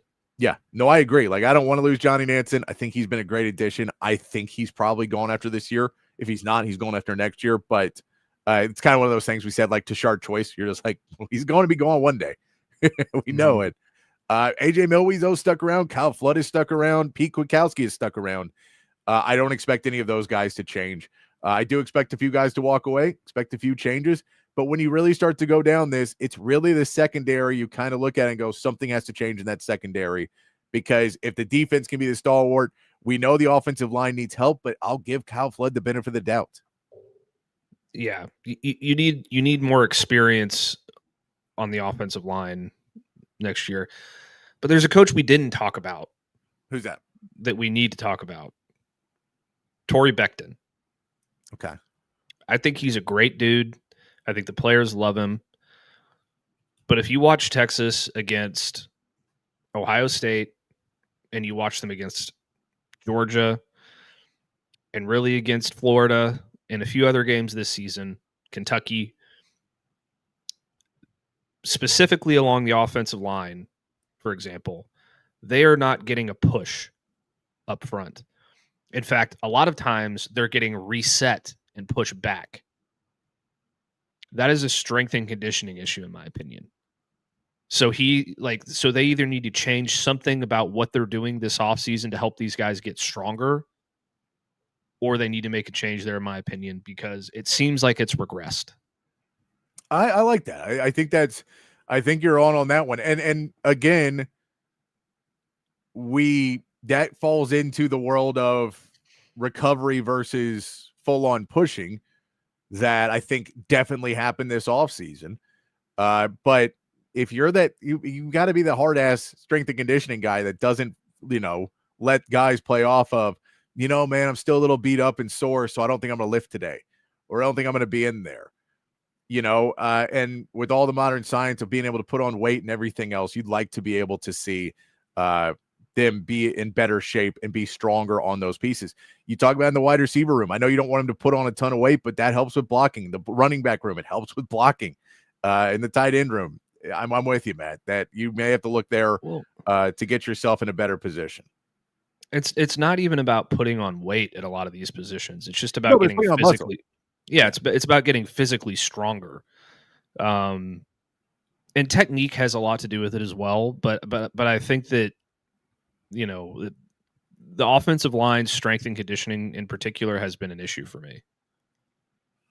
No, I'm with you. So I think that's a good call there, Matt. Torrey Becton is a good call of somebody that, and it may be the entire game plan, because it may be guys, we told him to take it easy because we played so late in the season 2 years in a row. Well, guess what? That's no longer a problem, guys. You are not playing late in the season. You're not playing into it. I mean, you may play January 1st still. There's still, that may be where you end up, but that's about as good as it's going to get for you playing in that bowl game. So I do think you can change the mode of operation for this upcoming season, because you just got to figure out something. You just got to get something going here. But that's, and look, we still got 2 more games. You still have a couple more games to try and figure out, fix a couple of the pieces that are there to try and step up, to try and take some chances in a couple of these games. I think you're going to have to take some chances against Texas A&M. If you just play, we're a better football team like you've done too many times this season, it's going to end up biting you. So I think there's a point of it where you just have to say, all right, we got to step up for it. And, we're going to play a little bit more man. We're going to try and come after the quarterback a little bit more. We're going to try and push this defense a little bit more and see how they play in those, react in those situations. Because just watching that Georgia game and just how back you played on so many of those plays, it's just infuriating. Just infuriating. And Matt, you're going to have to do it again this week against Arkansas, because Arkansas doesn't have a really good defense. That's not been they've improved recently in the last couple of weeks, but that's not what they do. That's not what Arkansas is built on. It's built on Bobby Petrino and Talon Green trying to get this offense going, Matt. And as we look at this offense for what Texas is going to have to face on Saturday, I think weather is going to be interesting. I think if it starts raining today, tomorrow, and rains through Saturday, that may be a benefit to Texas at this point to say, let's not let them air it out on us. Let's slow the game down a little bit. Let's make it a little bit dirtier, and we can live in that world because we'll throw screens and we'll throw everything else, and we can play in that world. But this is an Arkansas offense that has been in games. Now, they haven't been a Power 14 this year. They have not necessarily played up in some of the matchups of better matchups. But this feels like one that they're going to be up for, ready to go. They only put up 22 points against LSU. They weren't able to put up 30 points against Auburn. They put up 24 against Auburn, and they put up 13 against Notre Dame. Other than that, 30 points plus every single game of the year. So they put up 31 on Tennessee. They put up 42 on Texas A&M. Now we know Texas A&M just doesn't care sometimes and then wins a game. They just seem to not care about it for a while and then come back and win. But they've been able to put up points on some of these teams. I think that there's a world of defensively, you cannot again just go, well, let's just bend but don't break. Let's just sit back and let Talon Green go to work and let's end 16 receptions in a row, and then we'll try and defend them. Talon Green is an absolute monster. He's 6'6", if I'm not mistaken. 6'6", 230 pounds. He's got 26 total touchdowns this year. He's run for over 700 yards. He's thrown for over 2,500 yards. He's going to be far more difficult to defend than almost any quarterback they have faced this year. I can't think of another quarterback who is more difficult to defend in the SEC that Texas has played, at least, than Taylor Green. He's bigger and faster than Diego Pavia. He's a better passer than Diego Pavia. He's going to be a problem. So, but I don't think that he does very well with pressure either. So if you can get pressure on him and force him out of his spot, but keep him contained, I think you'll have a decent chance to stop him. He tends to make mistakes. I think he's got like 10 interceptions this year. So you can force him into mistakes. I think you take a similar game plan to the first 3 quarters that you had against Diego Pavia and against John Mateer. Pressure, pressure, pressure. Get him off his spot, make him uncomfortable, and you'll be all right. Yeah. No, I think you're dead on with that one. You're also going to have to deal with Mike Washington Jr., who's the running back, who's been running the ball well, 6.5 yards per carry. He gets the ball well because you are devoting resources to trying to keep Taylor Green down. So when you do that, you open up the run game a little bit more. I think that there's a world of what Texas has to do defensively. I think you're dead on. The Vanderbilt game plan is pretty much exactly what you're thinking of, all right, this is a team that can go. Now, Vanderbilt didn't have as an electric of a running back as Arkansas has with Mike Washington, but I think that there is something to be said of you have to be able to go and try and attack at Diego Pavia. They were hitting Diego Pavia early and often in that game. I think you have to continue to try and do that and trust your defensive line to be able to hold up against this Arkansas offensive line that, they're going to win some, you're going to lose some, but you have to come after them. Here's the only issue, though, with that game plan is you're not going to have Anthony Hill. He's out this week. So that's going to kind of change the recipe for what this team does defensively. And honestly, it scares the shit out of me if I'm Texas that I don't have the most physically gifted freak linebacker in the SEC against the most physically gifted freak quarterback in the SEC. So that's scary. Yeah, I mean, it's going to be a difficult place to do. This is a big Leon Lafau game. We know that he has regressed a little bit this season, especially in coverage. But he's got to be able to get it going. And it's a game for Texas that this is one of those things that we've seen him on the road be very mentally weak at times and, not be able to get the job done and not be able to bounce back. Can the leadership of this team that maybe hasn't really been great this season, get this team to wake up and go, you still got 2 more games. Guys, we still have 2 more games. We win these 2 games. We're a 7-3 team. We're a 3-loss team. We're not that bad. Everybody's not as angry because we win these 2 games. Or do they just fold in and go, well, we're out of the playoffs, so screw it. Like, I'm not going to do the extra game film this week. I'm not going to do any of the extra, screw it. I'm not eating right this week. We lost to Georgia. Who cares anymore? That to me is kind of one of those big pieces. And you hope that this is, these are great athletes and these are guys who are super competitive. I don't think they're going to mail it in. But you can't start the game thinking, well, it's Arkansas, so screw it. We'll just beat them. You have to think, all right, guys, we're playing for our season again. Like, this does still matter. Yeah, absolutely. I mean, I think all you have to do if you're Texas to get your guys motivated to play this football game. I mean, yeah, Arkansas has lost 1, 2, 3, 4, 5, 6, 7, 8 games in a row. But all you got to do is turn on the tape against Ole Miss, Tennessee, and Texas A&M. All 3 of those games were 1-score games. Yeah. And say, they can beat you. They went on the road to Ole Miss. They went on the road to Tennessee, and they almost beat both of those football teams. So you got to be ready, or you're going to go from having a disappointing season to being the biggest disappointment in college football in recent memory. Yeah, no, it would not be good. It would not be good, Matt, if they do that.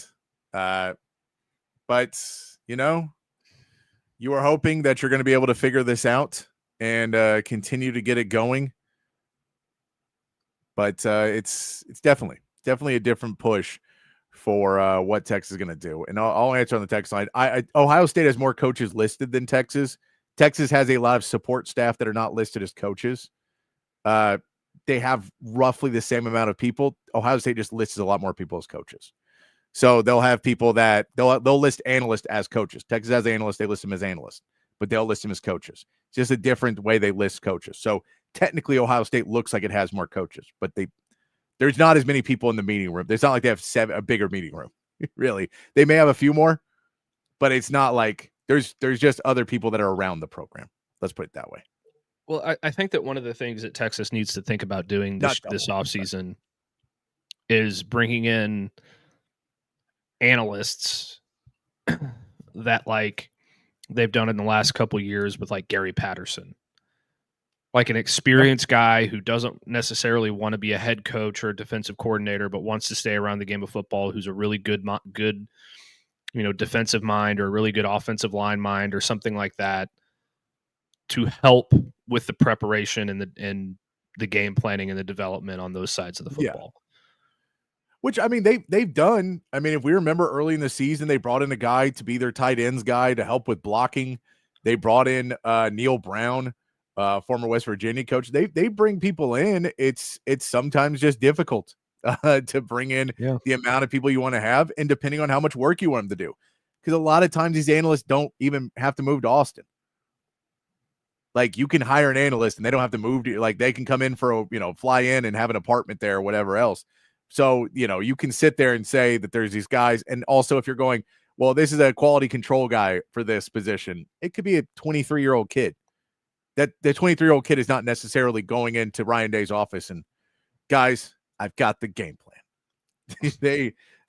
There are people you can bring in, but it is difficult. And as far as former players, they do have former players come around, but at a program like Texas, you're not going to give a ton of people their first job. And a lot of the guys are former NFL players who don't necessarily want to come in. And a lot of these guys don't want to be coaches.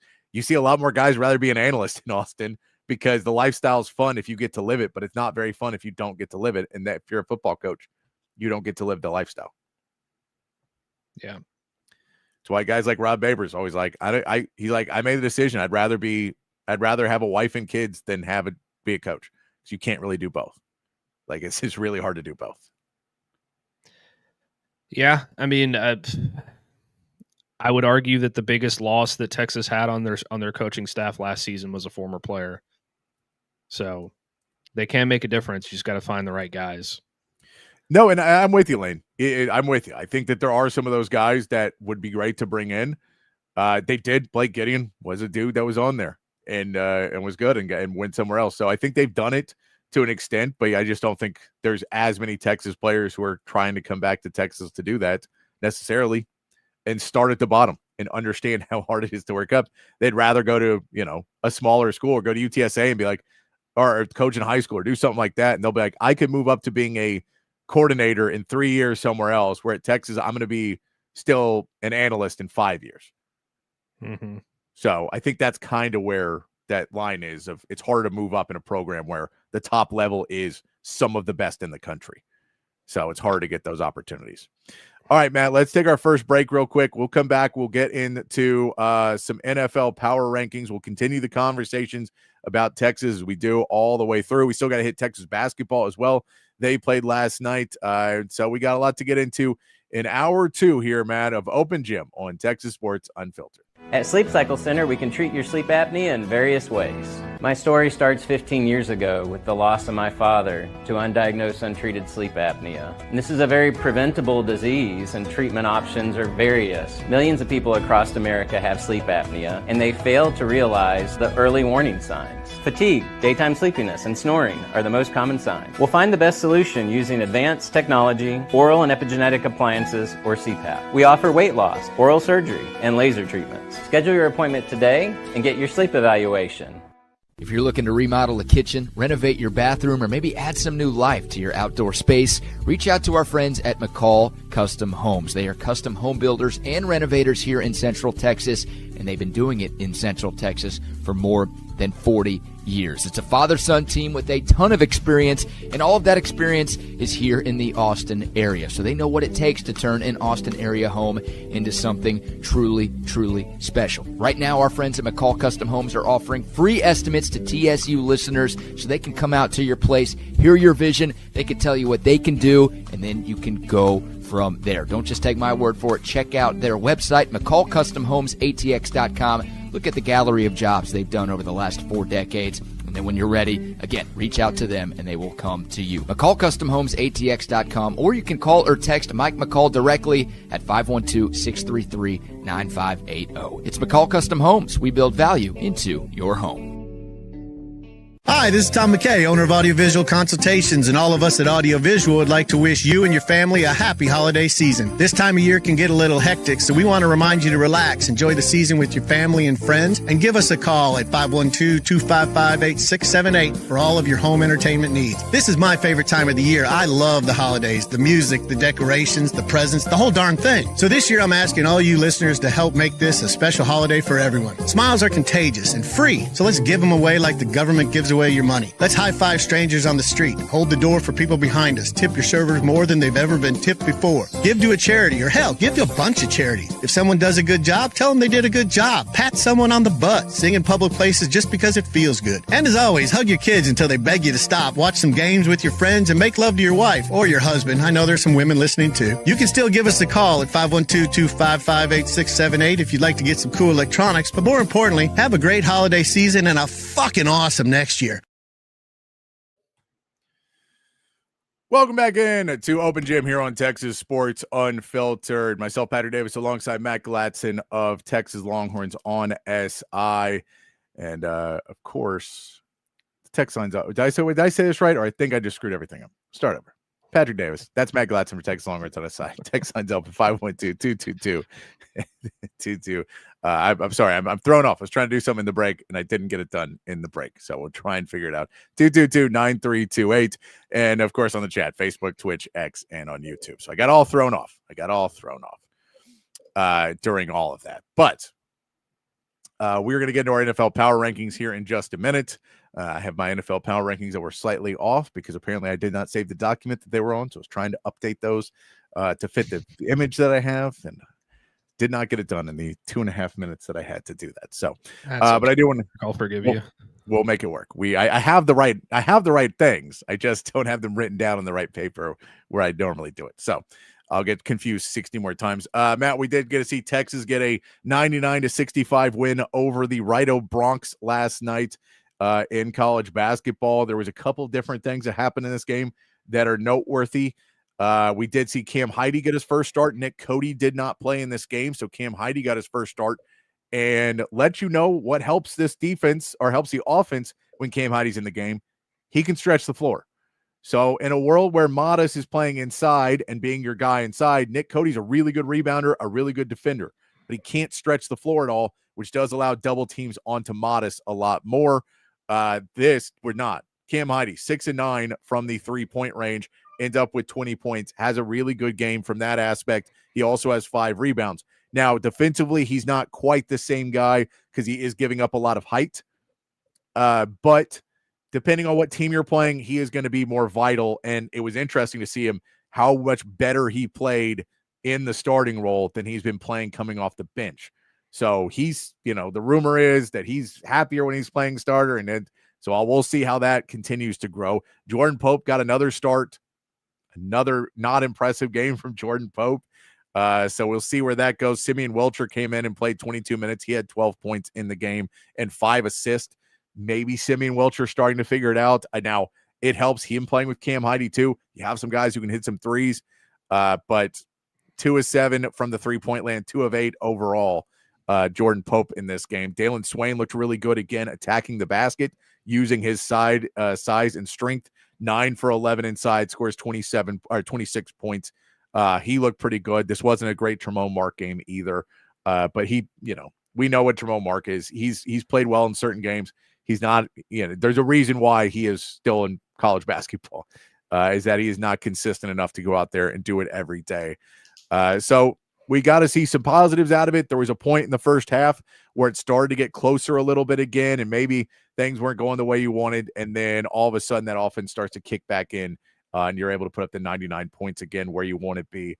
It's still, this team still has a lot to go, and they still have a lot to figure out, especially that point guard position. But the addition of Cam Heide in the starting lineup without Nick Cody did make it a different look, especially offensively, maybe not defensively, but offensively, because you were able to put in a guy who was just able to spread the floor and hit some threes every time you left him open.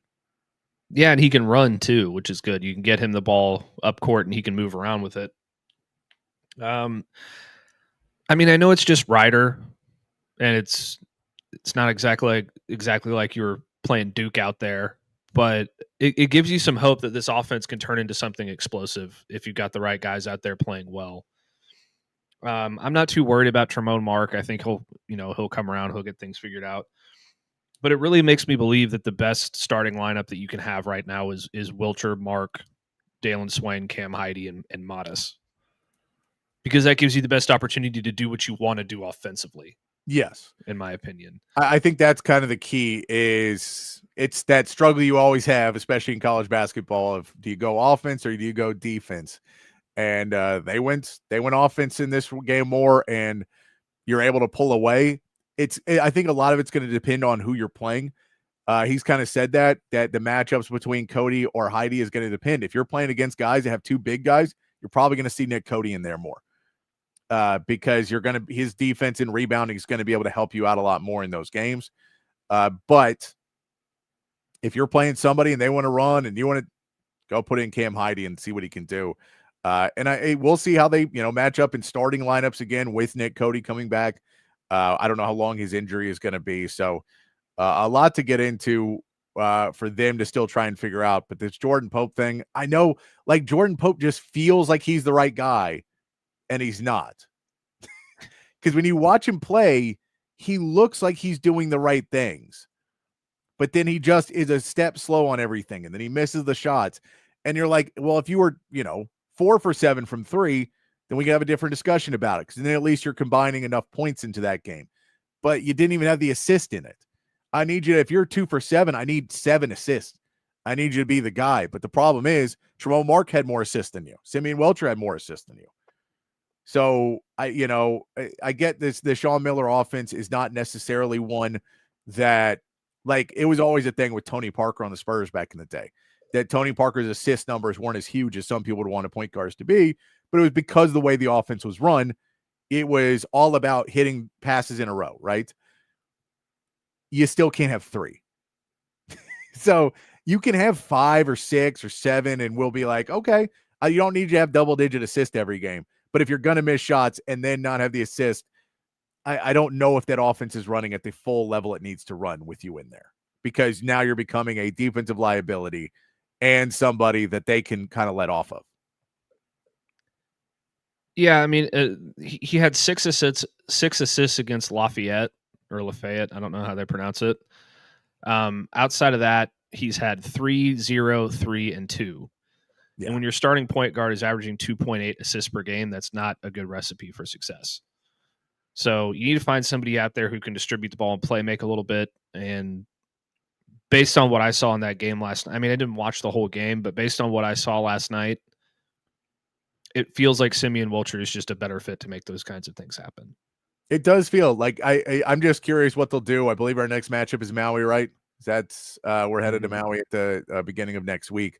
So that'll be when we start to get into that tournament. I think that'll be where we start to see what they do, what their actual corrections start to be. But we'll wait for that one. But it, is good. They looked better than they did over the weekend against Kansas City, where that offense really stalled out for points. Well, I'll tell you this: if Cam Heide can go 6 of 9 from 3 every night, it's gonna be hard not to play 7 from 3. It's going to be real hard to keep him out of the starting lineup, because that's something that this team desperately needed last year. Like, if Cam Heide was on the roster last year, I think they would have been a much better team. Yeah. No, I agree. Oh, yeah. I mean, I think if you had some other players in, I think there was a lot of things that would have made last year a better team, but it ended up the way it ended up. All right. let's get into our NFL power rankings here, Matt. We do these every Wednesday. Start to look at the teams for Thursday night football. Here is our rankings last week. We know they're going to change a bit because them Detroit Lions done lost again, man. Every time we try and make them feel better, every time we try to pretend that the Lions are going to be the team, they fall off again, and we get and we have to lower them back down in the rankings. I don't like what you're going to say is the number one team. I don't like it because I know what you're going to say. See, this is where I have an issue, Patrick, because just because I like the Rams doesn't mean that you have to hate them. I still don't feel like they're the best team, but I don't know who the best team is. Like, but they just keep winning. They keep winning. They're playing really good football. So I do have to. I hate everything from LA. I hate those teams. Fair. Just That's don't like fair. any of them. But one of the things you can say though, Patrick, is that Jordan Whittington is on the Rams. So you can cheer for the Rams because Jordan Whittington. You know? Jordan Whittington is on the Rams. That is a true statement. So there is something to be said about that. That he is actually still playing good football. We do love Jay-Wit, so I'm with you on that for at least a little bit. I'm with you on that. All right, let's start at the top, though. Are you a man saying the Rams are currently leading your power rankings? The Bills got a huge 44-32 win over the Bucks, who are another good team. That's another one of our teams, so they get a huge win. But the Rams do beat the Seahawks there as well. The Eagles beat the Lions in this week. So a lot of inner games in this top six. Like basically all these top six teams just played each other in a week. So how many of these teams do you think stay in there? How many teams drop down? How many teams move up? What do you like seeing in this tier one? I think they all stay in tier one. Okay. I think these are the 6 best teams in football. All right. And it's basically just saying the Colts and Patriots, we just haven't seen them play a better schedule. Like that schedule is kind of what's putting them down. Yeah, I mean the Colts were on a bye this week. I'm close to moving them up, but they're on a bye this week. And what did the Patriots do? I believe they just want to they beat the Jets on Thursday Night Football. Yeah, so like what are we gonna say about that? That Thursday Night Football is wonky. I'm hoping for a wonky one tomorrow, man. Hoping for a wonky one tomorrow. I know you are. But yeah, I mean, I think you go Rams, Bills, Bucks in the top 3. So the 3 teams. Well, the Bucks lost. Did they? I thought they were on a bye. The Bills. Oh, the Bills beat the Bucks. Whoops. So the Eagles, Rams, Bills, and Eagles all won. Okay. Well, I'm not moving the Eagles all the way up to number 3. So we can go Rams, Bills, Lions, Bucks. No, Rams, Bills, Lions, Eagles, Bucks, Seahawks. Rams, Bills, Lions, Eagles, Bucks, Seahawks. And you can flip-flop the Seahawks and the Bucks. I still think the Seahawks are really good. I do too. I think the Bucks are good. I think they've just, the injury problems for them has really killed them. And like they're one of those teams that if they get healthy before the end of the season, like if Bucky Irving comes back and they start to get to wide receivers back, what could this team turn into? Where you're maybe falling off on them, being like, oh, they're not that good. And you're like, well, they lost 3 wide receivers and the running back. Maybe they're a little banged up on that offensive end of the football. Yeah, and I think Bucky Irving is going to be back this week. Yeah, once he ruined my fantasy football season, what's the point? Now he doesn't have to sit out anymore. He can come back and just be great while I'm out of the playoffs in my fantasy football league. Thanks, Bucky. So there's our team 1: Rams, Bills, Lions, Eagles, Bucks, and Seahawks. That takes us to tier 2. Tier 2 right now, we have the Colts, Patriots, Chargers, Broncos, Chiefs, and Packers. The Colts were off this week. The Patriots got their win on Thursday Night Football. The Chargers took another hard L, 35-6 to the Jags. They have just not looked good recently. They're starting to go from how good they looked early to the injuries starting to pile up for them as well, and not being able to win these games. The Broncos get a 22-19, just devastating win to be 9-2. That this Broncos team keeps winning. They keep winning, but it's not pretty. None of them are pretty, but they keep winning. The Chiefs lose that game 19-22, and the Packers get a hard-fought, stupid win over the Giants. Like this Packers team also not where they want to be. If we do want to look at some other teams that are around, the 49ers, Brock Purdy's back. They're 7-4, 41-22 win over the Cardinals there. Your Steelers got a 34-12 win over the Bengals. The Vikings do lose to the Bears, so there's your 15-16. The Bears improved to 7-3 on the season. A record that every time I look at, I go, didn't they lose like 6 games though somehow? But Ben Johnson has them at 7-3. So as much as people, kind of hating on them a little bit, they have less losses than the Lions do right now.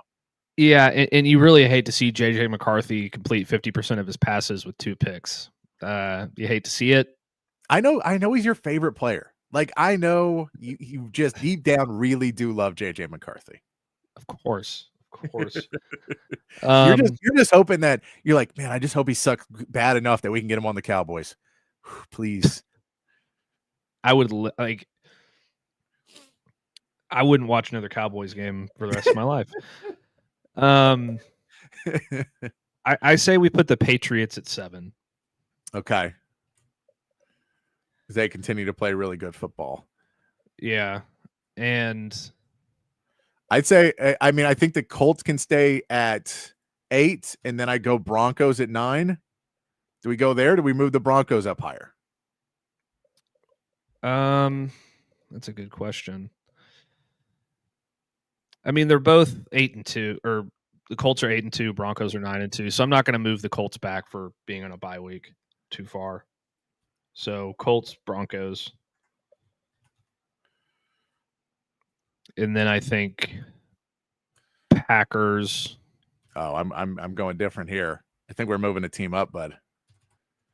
I think there's a team right now who has a good shot to compete and try and get back in the playoffs and be in that hunt. I think the 49ers are in this discussion for tier 2 now. Oh, I think so too. I haven't gotten that far yet, but I was going to say, so we have Broncos at 9. I was going to say Packers at 10. And then San Francisco moves up, and I really think you move the Chiefs down, Patrick. I think we do too. I mean, they're just not playing good enough football right now. I thought they were going to turn it around. I thought when Rashee Rice came back, it looked like that was a turnaround point for the Chiefs. So okay, now we're going to get back into it, and then the offense started to stall out a little bit more. So I'm with you on that one. I'm not opposed to moving the Chiefs back down again. Because they went down. So that puts us at Patriots at 7, Colts at 8, Broncos at 9, Packers at 10, 49ers at 11. And then I think you can leave the Chargers at 12. Okay.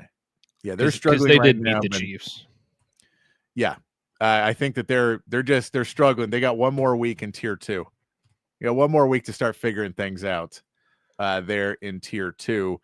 And that drops us to tier 3 now, as we do know that the Steelers and Vikings and Bears have done what they do. The Bears are still moving up on our power rankings as well.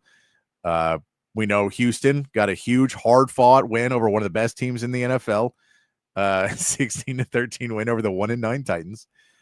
The Jags did have a really good week. The Jags just obliterate the Chargers, 35-6. The Cowboys get their win on Monday Night Football, 33-16 over the Raiders.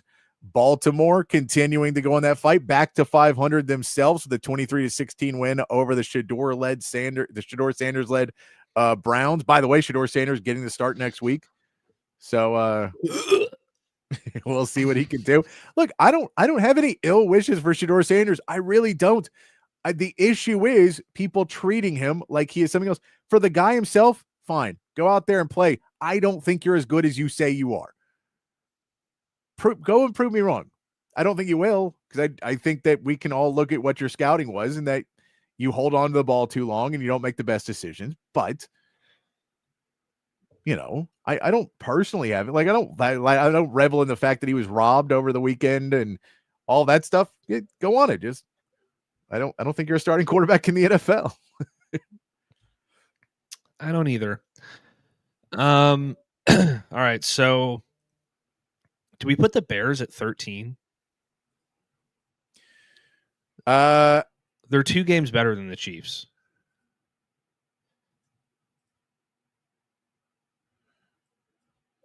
I mean, at this point, with another win this week, as much as they're not winning pretty either, they are winning games. They're 7-3.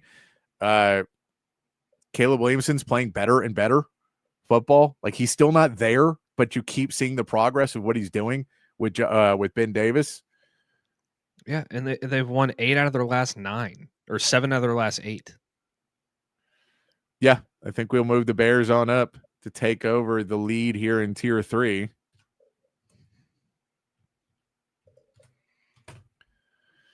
Then we'll put the Chiefs at 14. Yeah, I guess. I think they're Tier 7, but I know. You hate them. And then the Steelers and the Vikings. Now, do the Vikings drop at all? They're having their troubles. They're now 4-6. They're a below 500 team in Minnesota right now. Yeah, we need to drop them. The Steelers are 6-4. So when we look at that, the Jags are 6-4. The Texans are 5-5. And then after that, we get into the Falcons, who lost. We already dropped the Falcons. Sorry, this is where my list. You can tell how far I got in my list. The Cowboys got their win. The Ravens got their win against the Browns, and the Panthers got their win over the Falcons in that overtime game where the Falcons are 6-5. So, who do we move up into Tier 3 at this point to be Team 16? Well, the Jaguars have lost 3 out of their last 5 games. Yeah. So I can't move them up. All right.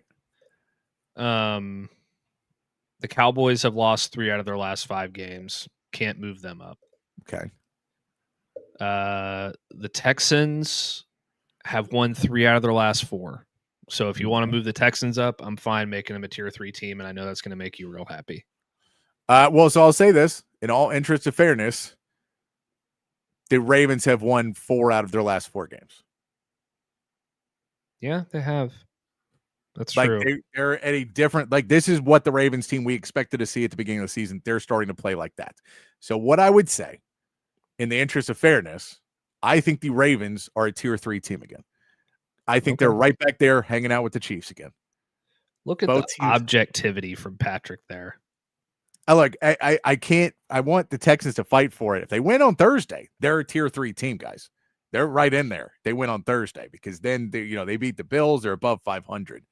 I know the Ravens are not above 500 either, but I think they are playing much, much better football than they were at the beginning of the season. The defense seemed to be figured out. Lamar Jackson, I think Lamar Jackson was limited or missed practice today, so maybe that throws everything out the water, out the window again.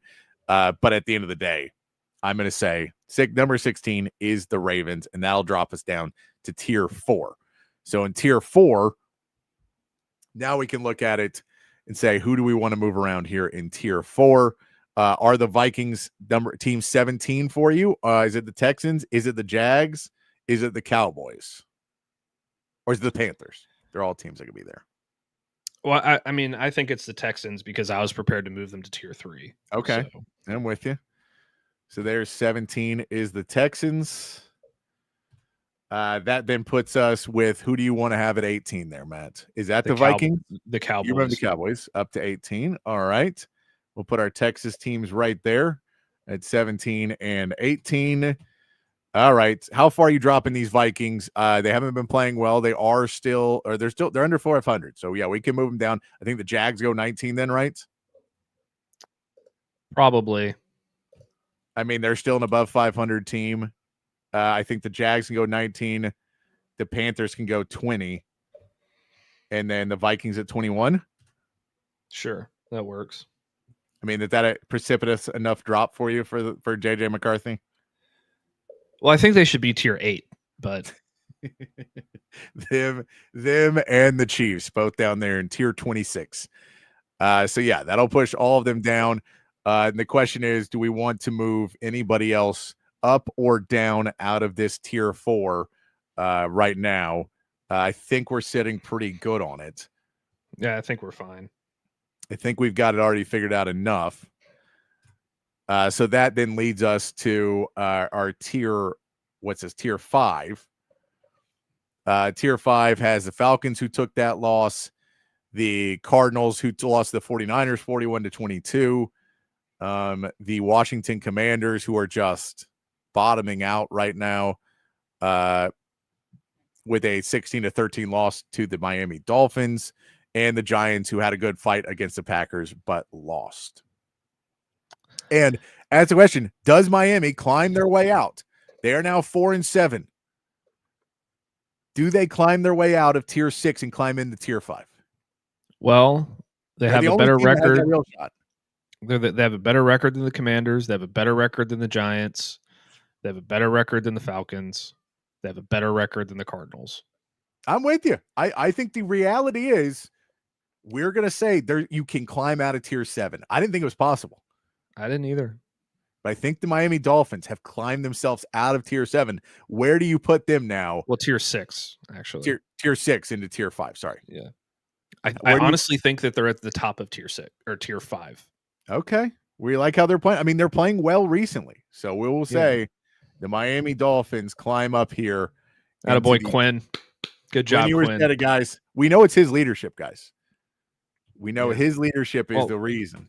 What actually happened is he came into that game that he played in, and then they benched him, so then they started getting better. That's it. Benching Quinn Ewers. I think you nailed it.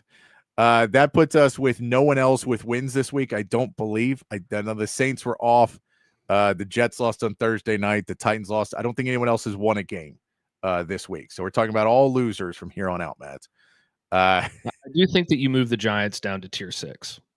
Do you think you moved? I hate doing it because they're playing decent football for being awful, but they're 2-9. Yeah, they're 2-9. But they're leading tier 6, right? Yeah. Okay. All right. We'll live with that. So that leaves us with we still have to put the Falcons somewhere because we have dropped. Have we dropped the Falcons that far? Yes, we've dropped the Falcons down. They're they're already there. So Falcons. So we have to put the Falcons, Cardinals, and Commanders still here in tier 5. Yeah. I think the Falcons are team 23, and then Commanders 24, Cardinals 25. Yeah, I guess so. Like, I get the Commanders are bad. I just want to be like, I want to give them at least a little bit of we get your quarterbacks hurt. So you're a bad team, but you're not Cardinals bad. Who also don't have Kyler Murray because he's busy playing video games. Well, Kyler Murray is also the one that everyone's like, that guy's gone. There's no way he's playing for next year. They're going to find some sap to take him off their record. So that puts us with 22 being the Dolphins, 23 being the Falcons, 24 being the Commanders, 25 being the Cardinals. Giants lead off tier 6. Everybody lost this week in tier 6. Is there anybody that you move up or down in tier 6 at this point? Let me look at the results real quick.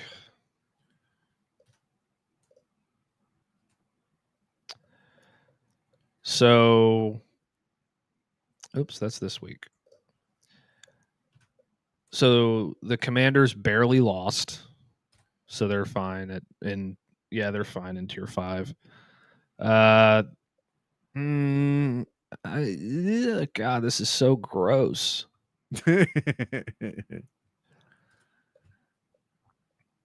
What did the Bengals do? Bengals got smoked by the Steelers 34-12. Oh yeah, let's just leave it the way it is. I don't think you can touch any more of that. The Saints didn't play, so they don't get to move up anymore. The Titans played a close one against the Texans without CJ Stroud, but still lost in the end of that. The Jets lose on Thursday Night Football. So I don't think we have to move too much in that lower level. But that, I think, does it for this week's power rankings. Moving some things around. The Rams, Matt has done it. The Rams are the number one team in the power rankings. Matt's a happy guy about that one, we know. Super Bowl in sight, Patrick. They're playing well. I mean, I think it is interesting as we start to look at the standings and the playoff picture for what teams are still in it and who is still around. As we look at what kind of the numbers are of, with the now additional teams that are going to be able to get into the playoffs. And, now that we have more and more teams that have a possibility to get in, we start to look at the actual numbers of probabilities of who makes it into the playoffs. And just looking at some simple things, we see Jacksonville's at 64% to make the playoffs. Baltimore's at 63%. The Chargers are still in there at 62%. Kansas City's at 55%. Steelers at 50%. Texans barely hanging on at 26% in the AFC to make the playoffs. The Cowboys are at a low 7%, not likely to make the playoffs. But 8-1, baby. 8-1. 8-1 is what he is going with as we look at, at the extended playoffs. How do you think there's still the chance that we do get maybe even a 3-team AFC South in the playoffs? Is that a reality that could happen? No. Texans aren't going to make it. If the Steelers don't make it, if the Steelers fall off or if Kansas City falls off, the Chargers fall off, that there's a chance that the Jags stay in there and the Texans stay in there or get in there? Well, how many teams make it in from each side? 8? I believe so. 5 of the tier 1 teams are the NFC. I think the Patriots are going to keep winning. I think the Colts are going to keep winning. Obviously, the 7 teams each. 7 teams each. I think the Bills, Patriots, Colts, Broncos, and Chargers will all keep winning. So that's 1, 2, 3, 4, 5. So it's going to come down to the Chiefs, the Ravens, and the Texans and the Jags. So yeah, right now Texas is 8 spots. Texas is 8th in that fall right now. So they're not dead in the water. They do have to start winning some football games. They are 3-1 in their division. They do play the Colts twice. That is a huge, huge piece of this. They beat the Colts twice. They're very much in there, but that's hard to do. Jonathan Taylor's owned the Texans for a long time. So it's going to be very hard to get that figured out. But if you beat the Colts twice, I think you have a really, really good shot to get in there. But again, it does start this Thursday. If you were able to win that game with Davis Mills and then get CJ Stroud back, it really changes your future. Yeah, it's just a really difficult schedule with the Bills, the Chiefs, the Colts twice, and the Chargers. So I'm having a real hard time seeing it right now, at least. I need the positivity, man. We need the positivity here of getting these teams in. Do you think Kansas City is a team that's going to get in? They are currently 5-5 as well. They're also Baltimore Ravens 5-5 and playing much better football than a lot of other teams. And who do we think that's currently in the top 7 in the AFC who might be the ones to get knocked out? We know Chargers have been hitting it hard. If they get healthy, though, they could come back and play well. And the Jacksonville Jaguars just get a big win, but they just have not looked great. Travis Hunter is on the IR now.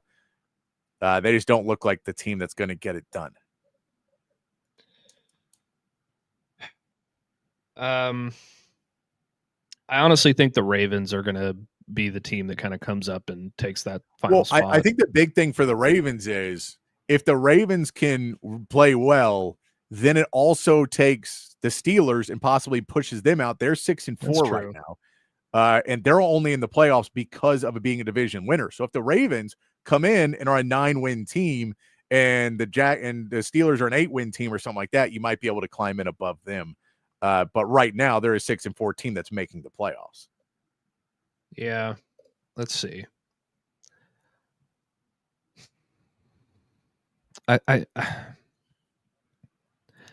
I feel like I don't know, man. I feel like the Chiefs have a better shot than the Texans and the Jaguars right now, just because of the Patrick Mahomes factor. Yeah, I mean, he's a good football player. He's pretty good. He's pretty decent. Interestingly, over in the NFC, Detroit is the odd man sitting out right now at number 8 at 6-4. The Carolina Panthers are right behind him at 6-5, and then you get the Cowboys at number 10. But when we start to look at that, you start to look at Tampa Bay in the NFC South. Somebody's getting in the NFC South. The Bucks seem like the front runner to do it, but they only have a half-game lead right now on the Carolina Panthers. They're both 6-win teams. The Panthers haven't had their bye week yet. So that is an interesting poll. The Panthers play an easier schedule, clearly, because they're not in the winner's schedule from last year, the number 1 team schedule from last year. So I think that's a really interesting place to kind of keep an eye on, is you could just see the Bucks get knocked out because of their injuries, and then we get the Carolina Panthers. Yeah. Here I'm going to go back to the AFC for 1 second. Here's the interesting thing about it is that the Texans have a tiebreaker over the Chiefs and Baltimore, and Kansas City has a tiebreaker over Baltimore. So that could end up playing a role. Well, so they have a head-to-head against Baltimore. Their tiebreaker against the Chiefs is based in conference games, which they're 4-2. They have a 2-game lead in that. Mm-hmm. But it depends, because you do play the Chiefs. That becomes a conference game. So that's a big swing game for them. And you play the Bills. So you could be 2 losses, those right there, and then you're tied again with the Chiefs. So that can swing. That tiebreaker could swing back and forth. But right now they do have the tiebreaker, yes. Yeah. It's crazy that the Bears are 3rd in the NFC standings. It really is, isn't it? Yeah, they feels like a team that started off much worse than they did. It just feels like, oh man, remember all those games the Bears lost early in the season? And you're like, nah, they didn't lose a lot. Lost a few, but not a ton. Yeah, they beat the Cowboys. It's going to be interesting, Patrick. I would probably say, you know what? I'm going to give it to the Texans. You're going to say they're going to? I think that they get the 7th spot over the Jags, because I just think the Jags are going to implode. I mean, the whole reality is, it's like a couple games. The Buffalo Bills game is huge. The Kansas City Chiefs game is huge. Those 2 Colts games, though, are really, really big, because if you can kind of stay in the hunt and knock the Colts off twice, and now they're a 4-loss team, you kind of get a little bit closer into that hunt. Your division record's really good. Your conference records gets better with that as well. So winning these games against the Titans, winning the games against Jacksonville, winning the games against Indianapolis, that again gives you those tiebreakers that may come into the fact if you're a 9-win team at the end of the season. But remember, you do have to go 4-2 to be a 9-win team. So yeah, you do have to have that run at the end of the season, which is just going to be starting on this one, because if you lose this one, you have to go 4-1 through 2 Colts games and the Chiefs. And that's just going to be a little bit hard. Plus the Chargers team that, if they get healthy, could be a lot better of a team coming up here at the end of the season. But yeah, I mean, it really is going to come down to, and we'll talk a little bit more about it tomorrow, about that Buffalo Texans matchup, because I do think it's an interesting matchup. Like, that's one of those ones. It'd be much more interesting if you had CJ Stroud, but he's out for this game. It'll be Davis Mills again. But I know it's tough, but it's Thursday Night Football. It's a screwy one, and the Texans defense has been the best defense in the NFL this season. Like, the defense has stood strong, even through the amount of 3-and-outs. Like, I can't imagine another defense having to deal with the amount of 3-and-outs that this Texans defense has had to deal with, and still have the stats that they have at the end of the season. Like, because they have just been, they don't allow a lot of points. They just don't.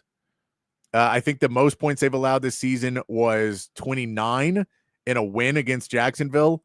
They allowed 27 to the Seahawks. Other than that, nowhere over 20 this season. That's high level praise from a defense right there, who's getting let out. I mean, most teams would be thrilled if we score 20 points, we're a 2-loss team. All right, here's my prediction, Patrick. I think the AFC playoff teams are going to be not in any particular order. are going to be the Broncos, the Patriots, the Colts, the Bills, the Chargers, and the Texans. Is that 7? 1, 2, 3, 4, 5, 6. No, I'm missing one. Did you put in the Steelers or Ravens? Oh, and the Ravens. Sorry, the Ravens. By the way, the Steelers and the Ravens play twice more this season. Yeah. So they've not played yet. So that is another piece of the puzzle that's going to come in big for this team, because if the Ravens beat them twice, now you're talking about a Steelers team that's going to have a hard road to get there. Ravens are going to look a lot better. If the Steelers beat them twice, it may knock them out of the playoffs as well. Yeah. So I'm going to go Broncos, Patriots, Colts, Bills, Chargers, Texans, Ravens in the AFC. And then in the NFC, I'm going to go Rams, Eagles, because I just don't think the Eagles are going to lose games, even though it annoys the crap out of me. Their defense is playing really good. Yeah. The Bucks, the Seahawks, the 49ers, the Bears, and the Lions. I like it, man. I like it. That is what we're looking at for the playoffs right now. I do think there's some more hope. Is a big game for the Texans though this week is kind of what I've been looking at. Is you don't have a lot of misses left in the chamber because of some early games. So if they can pick that up, then they'd be right in there. I don't really see the path for the Cowboys because of the tie and some other games earlier this season. I think that 8-1 is kind of that tap out, that the top of the line, and that's probably not going to make the playoffs. But keep playing the games and keep seeing where it lies at the end of it. We're going to take our second break real quick. When we come back, we get to our meathead of the day and wrap it up here on a Wednesday edition of Open Gym on Texas Sports Unfiltered. Hi, I'm Hayden Covert. Welcome to Covert Buick GMC of Bee Cave, your home in the Hill Country for new and pre-owned Buick and GMC vehicles. With beautiful inventory arriving daily, including the GMC Yukon, Sierra 1500, and Buick Enclave, you'll be certain to find the perfect vehicle at an incredible deal. Our service department is also open for all your vehicle maintenance needs. Visit us today for a test drive. Covert, born and raised in Austin. We are professional grade. Altstadt Beer, the best beer that you can find all throughout the great state of Texas. Y'all know I've been a fan of Altstadt for years now, and if you try it, I think you will be too. If you've already tried it, you know exactly what I am talking about. Altstadt is brewed locally in Fredericksburg, but available all over the state of Texas. So if you're tuned in Austin, San Antonio, Dallas, Houston, it does not matter. You can find Altstadt at a local grocery store or liquor store. They've got a bunch of different brews, something for every beer drinker out there. The lager, the Kolsch, those are their two flagship beers, both award winners. They are fantastic. The Altstadt Light sacrifices on calories but does not sacrifice on the taste. They've got great pills, tons of great seasonals as well. I'm telling you, one sip and you won't go back to the other beers you've been drinking in the past. It is the official beer of BK. It should be the official beer of you as well. It's Altstadt Beer. No impurities, no regrets.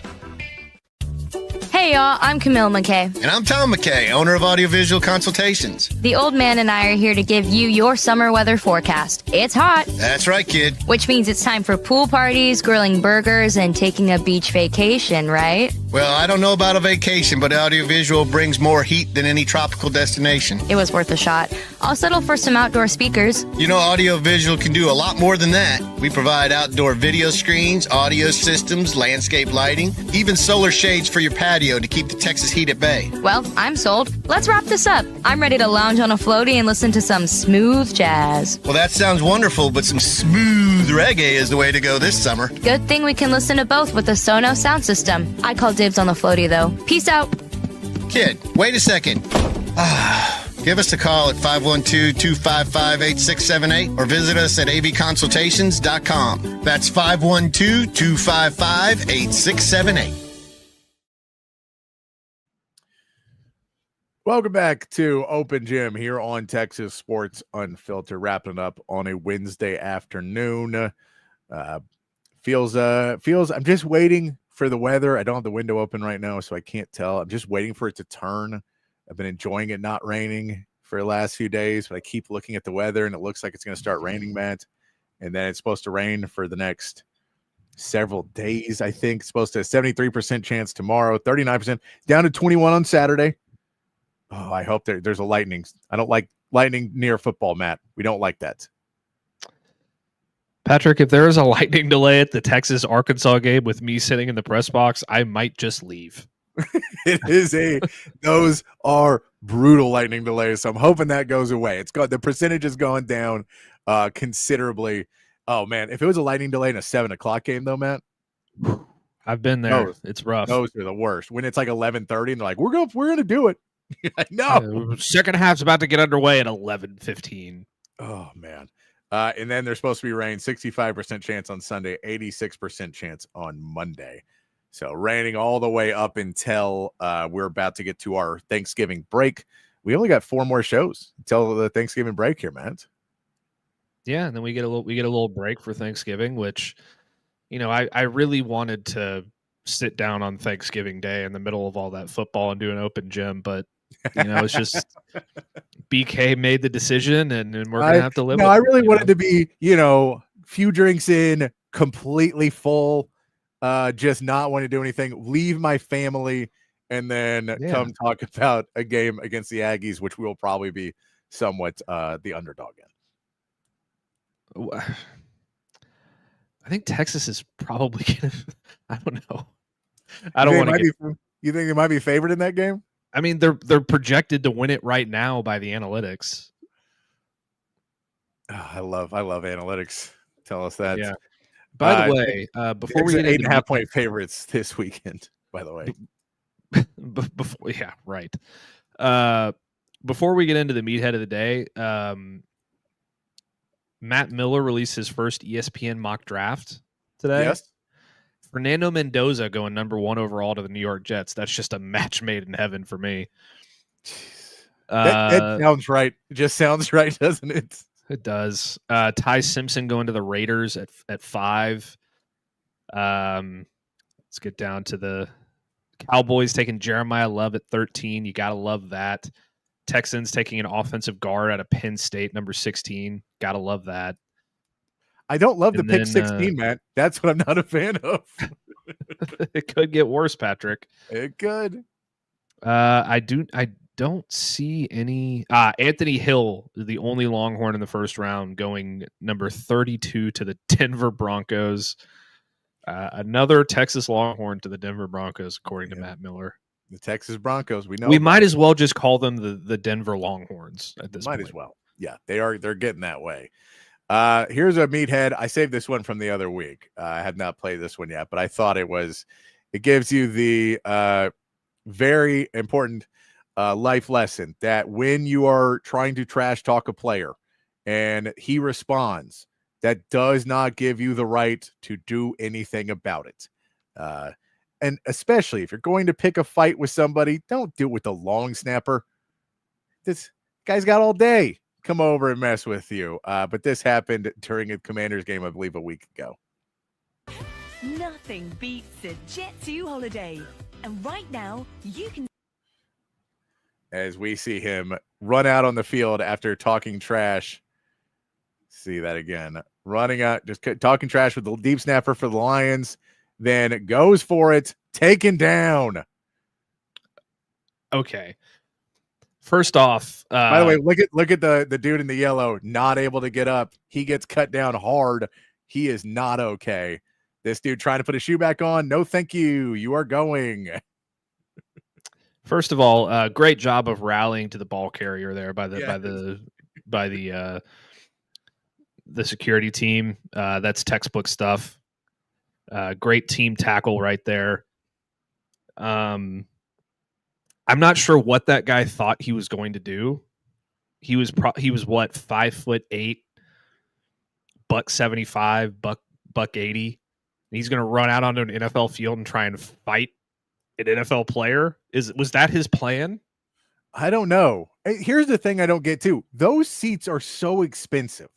Like, did he just come down there and those weren't his seats? But how do you have that much amount of money and that little amount of sense?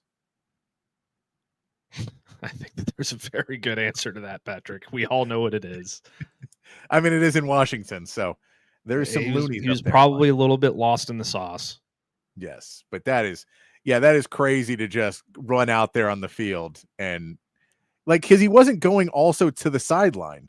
So I don't know if the deep snapper's in the game and he's going to go try and tackle him in the game, or if it didn't look like he was making a beeline for the player, which is who I thought he was going to go for. Maybe they were in like a kick formation or something. Yeah, and then like what happens him on the sideline? I feel like. And then what happens when this 5'7", 180-pound guy is running at the long snapper, talking shit like "I'm gonna get you," and then this 6'7", 360-pound offensive lineman is just like, "Nope." It launches that guy into outer space. I mean, you could also tell the fact that his shoe came off should tell you how unprepared for this moment he was. You got those shoes tight if you're going to go out and charge the field. You got to be a little bit, you can't be for comfort on that one. You got to go really into it. All right, we're going to get out of here. We'll cover more Texas, Arkansas as we get more into the game tomorrow and continue on a Thursday. Bama Bruce, I believe, coming back on the show. Good times on a Thursday edition of Open Gym tomorrow. But we had a fun one on a Wednesday. But until tomorrow, be kind, be safe, keep your underwear clean, and we'll see you back here tomorrow for more from Open Gym.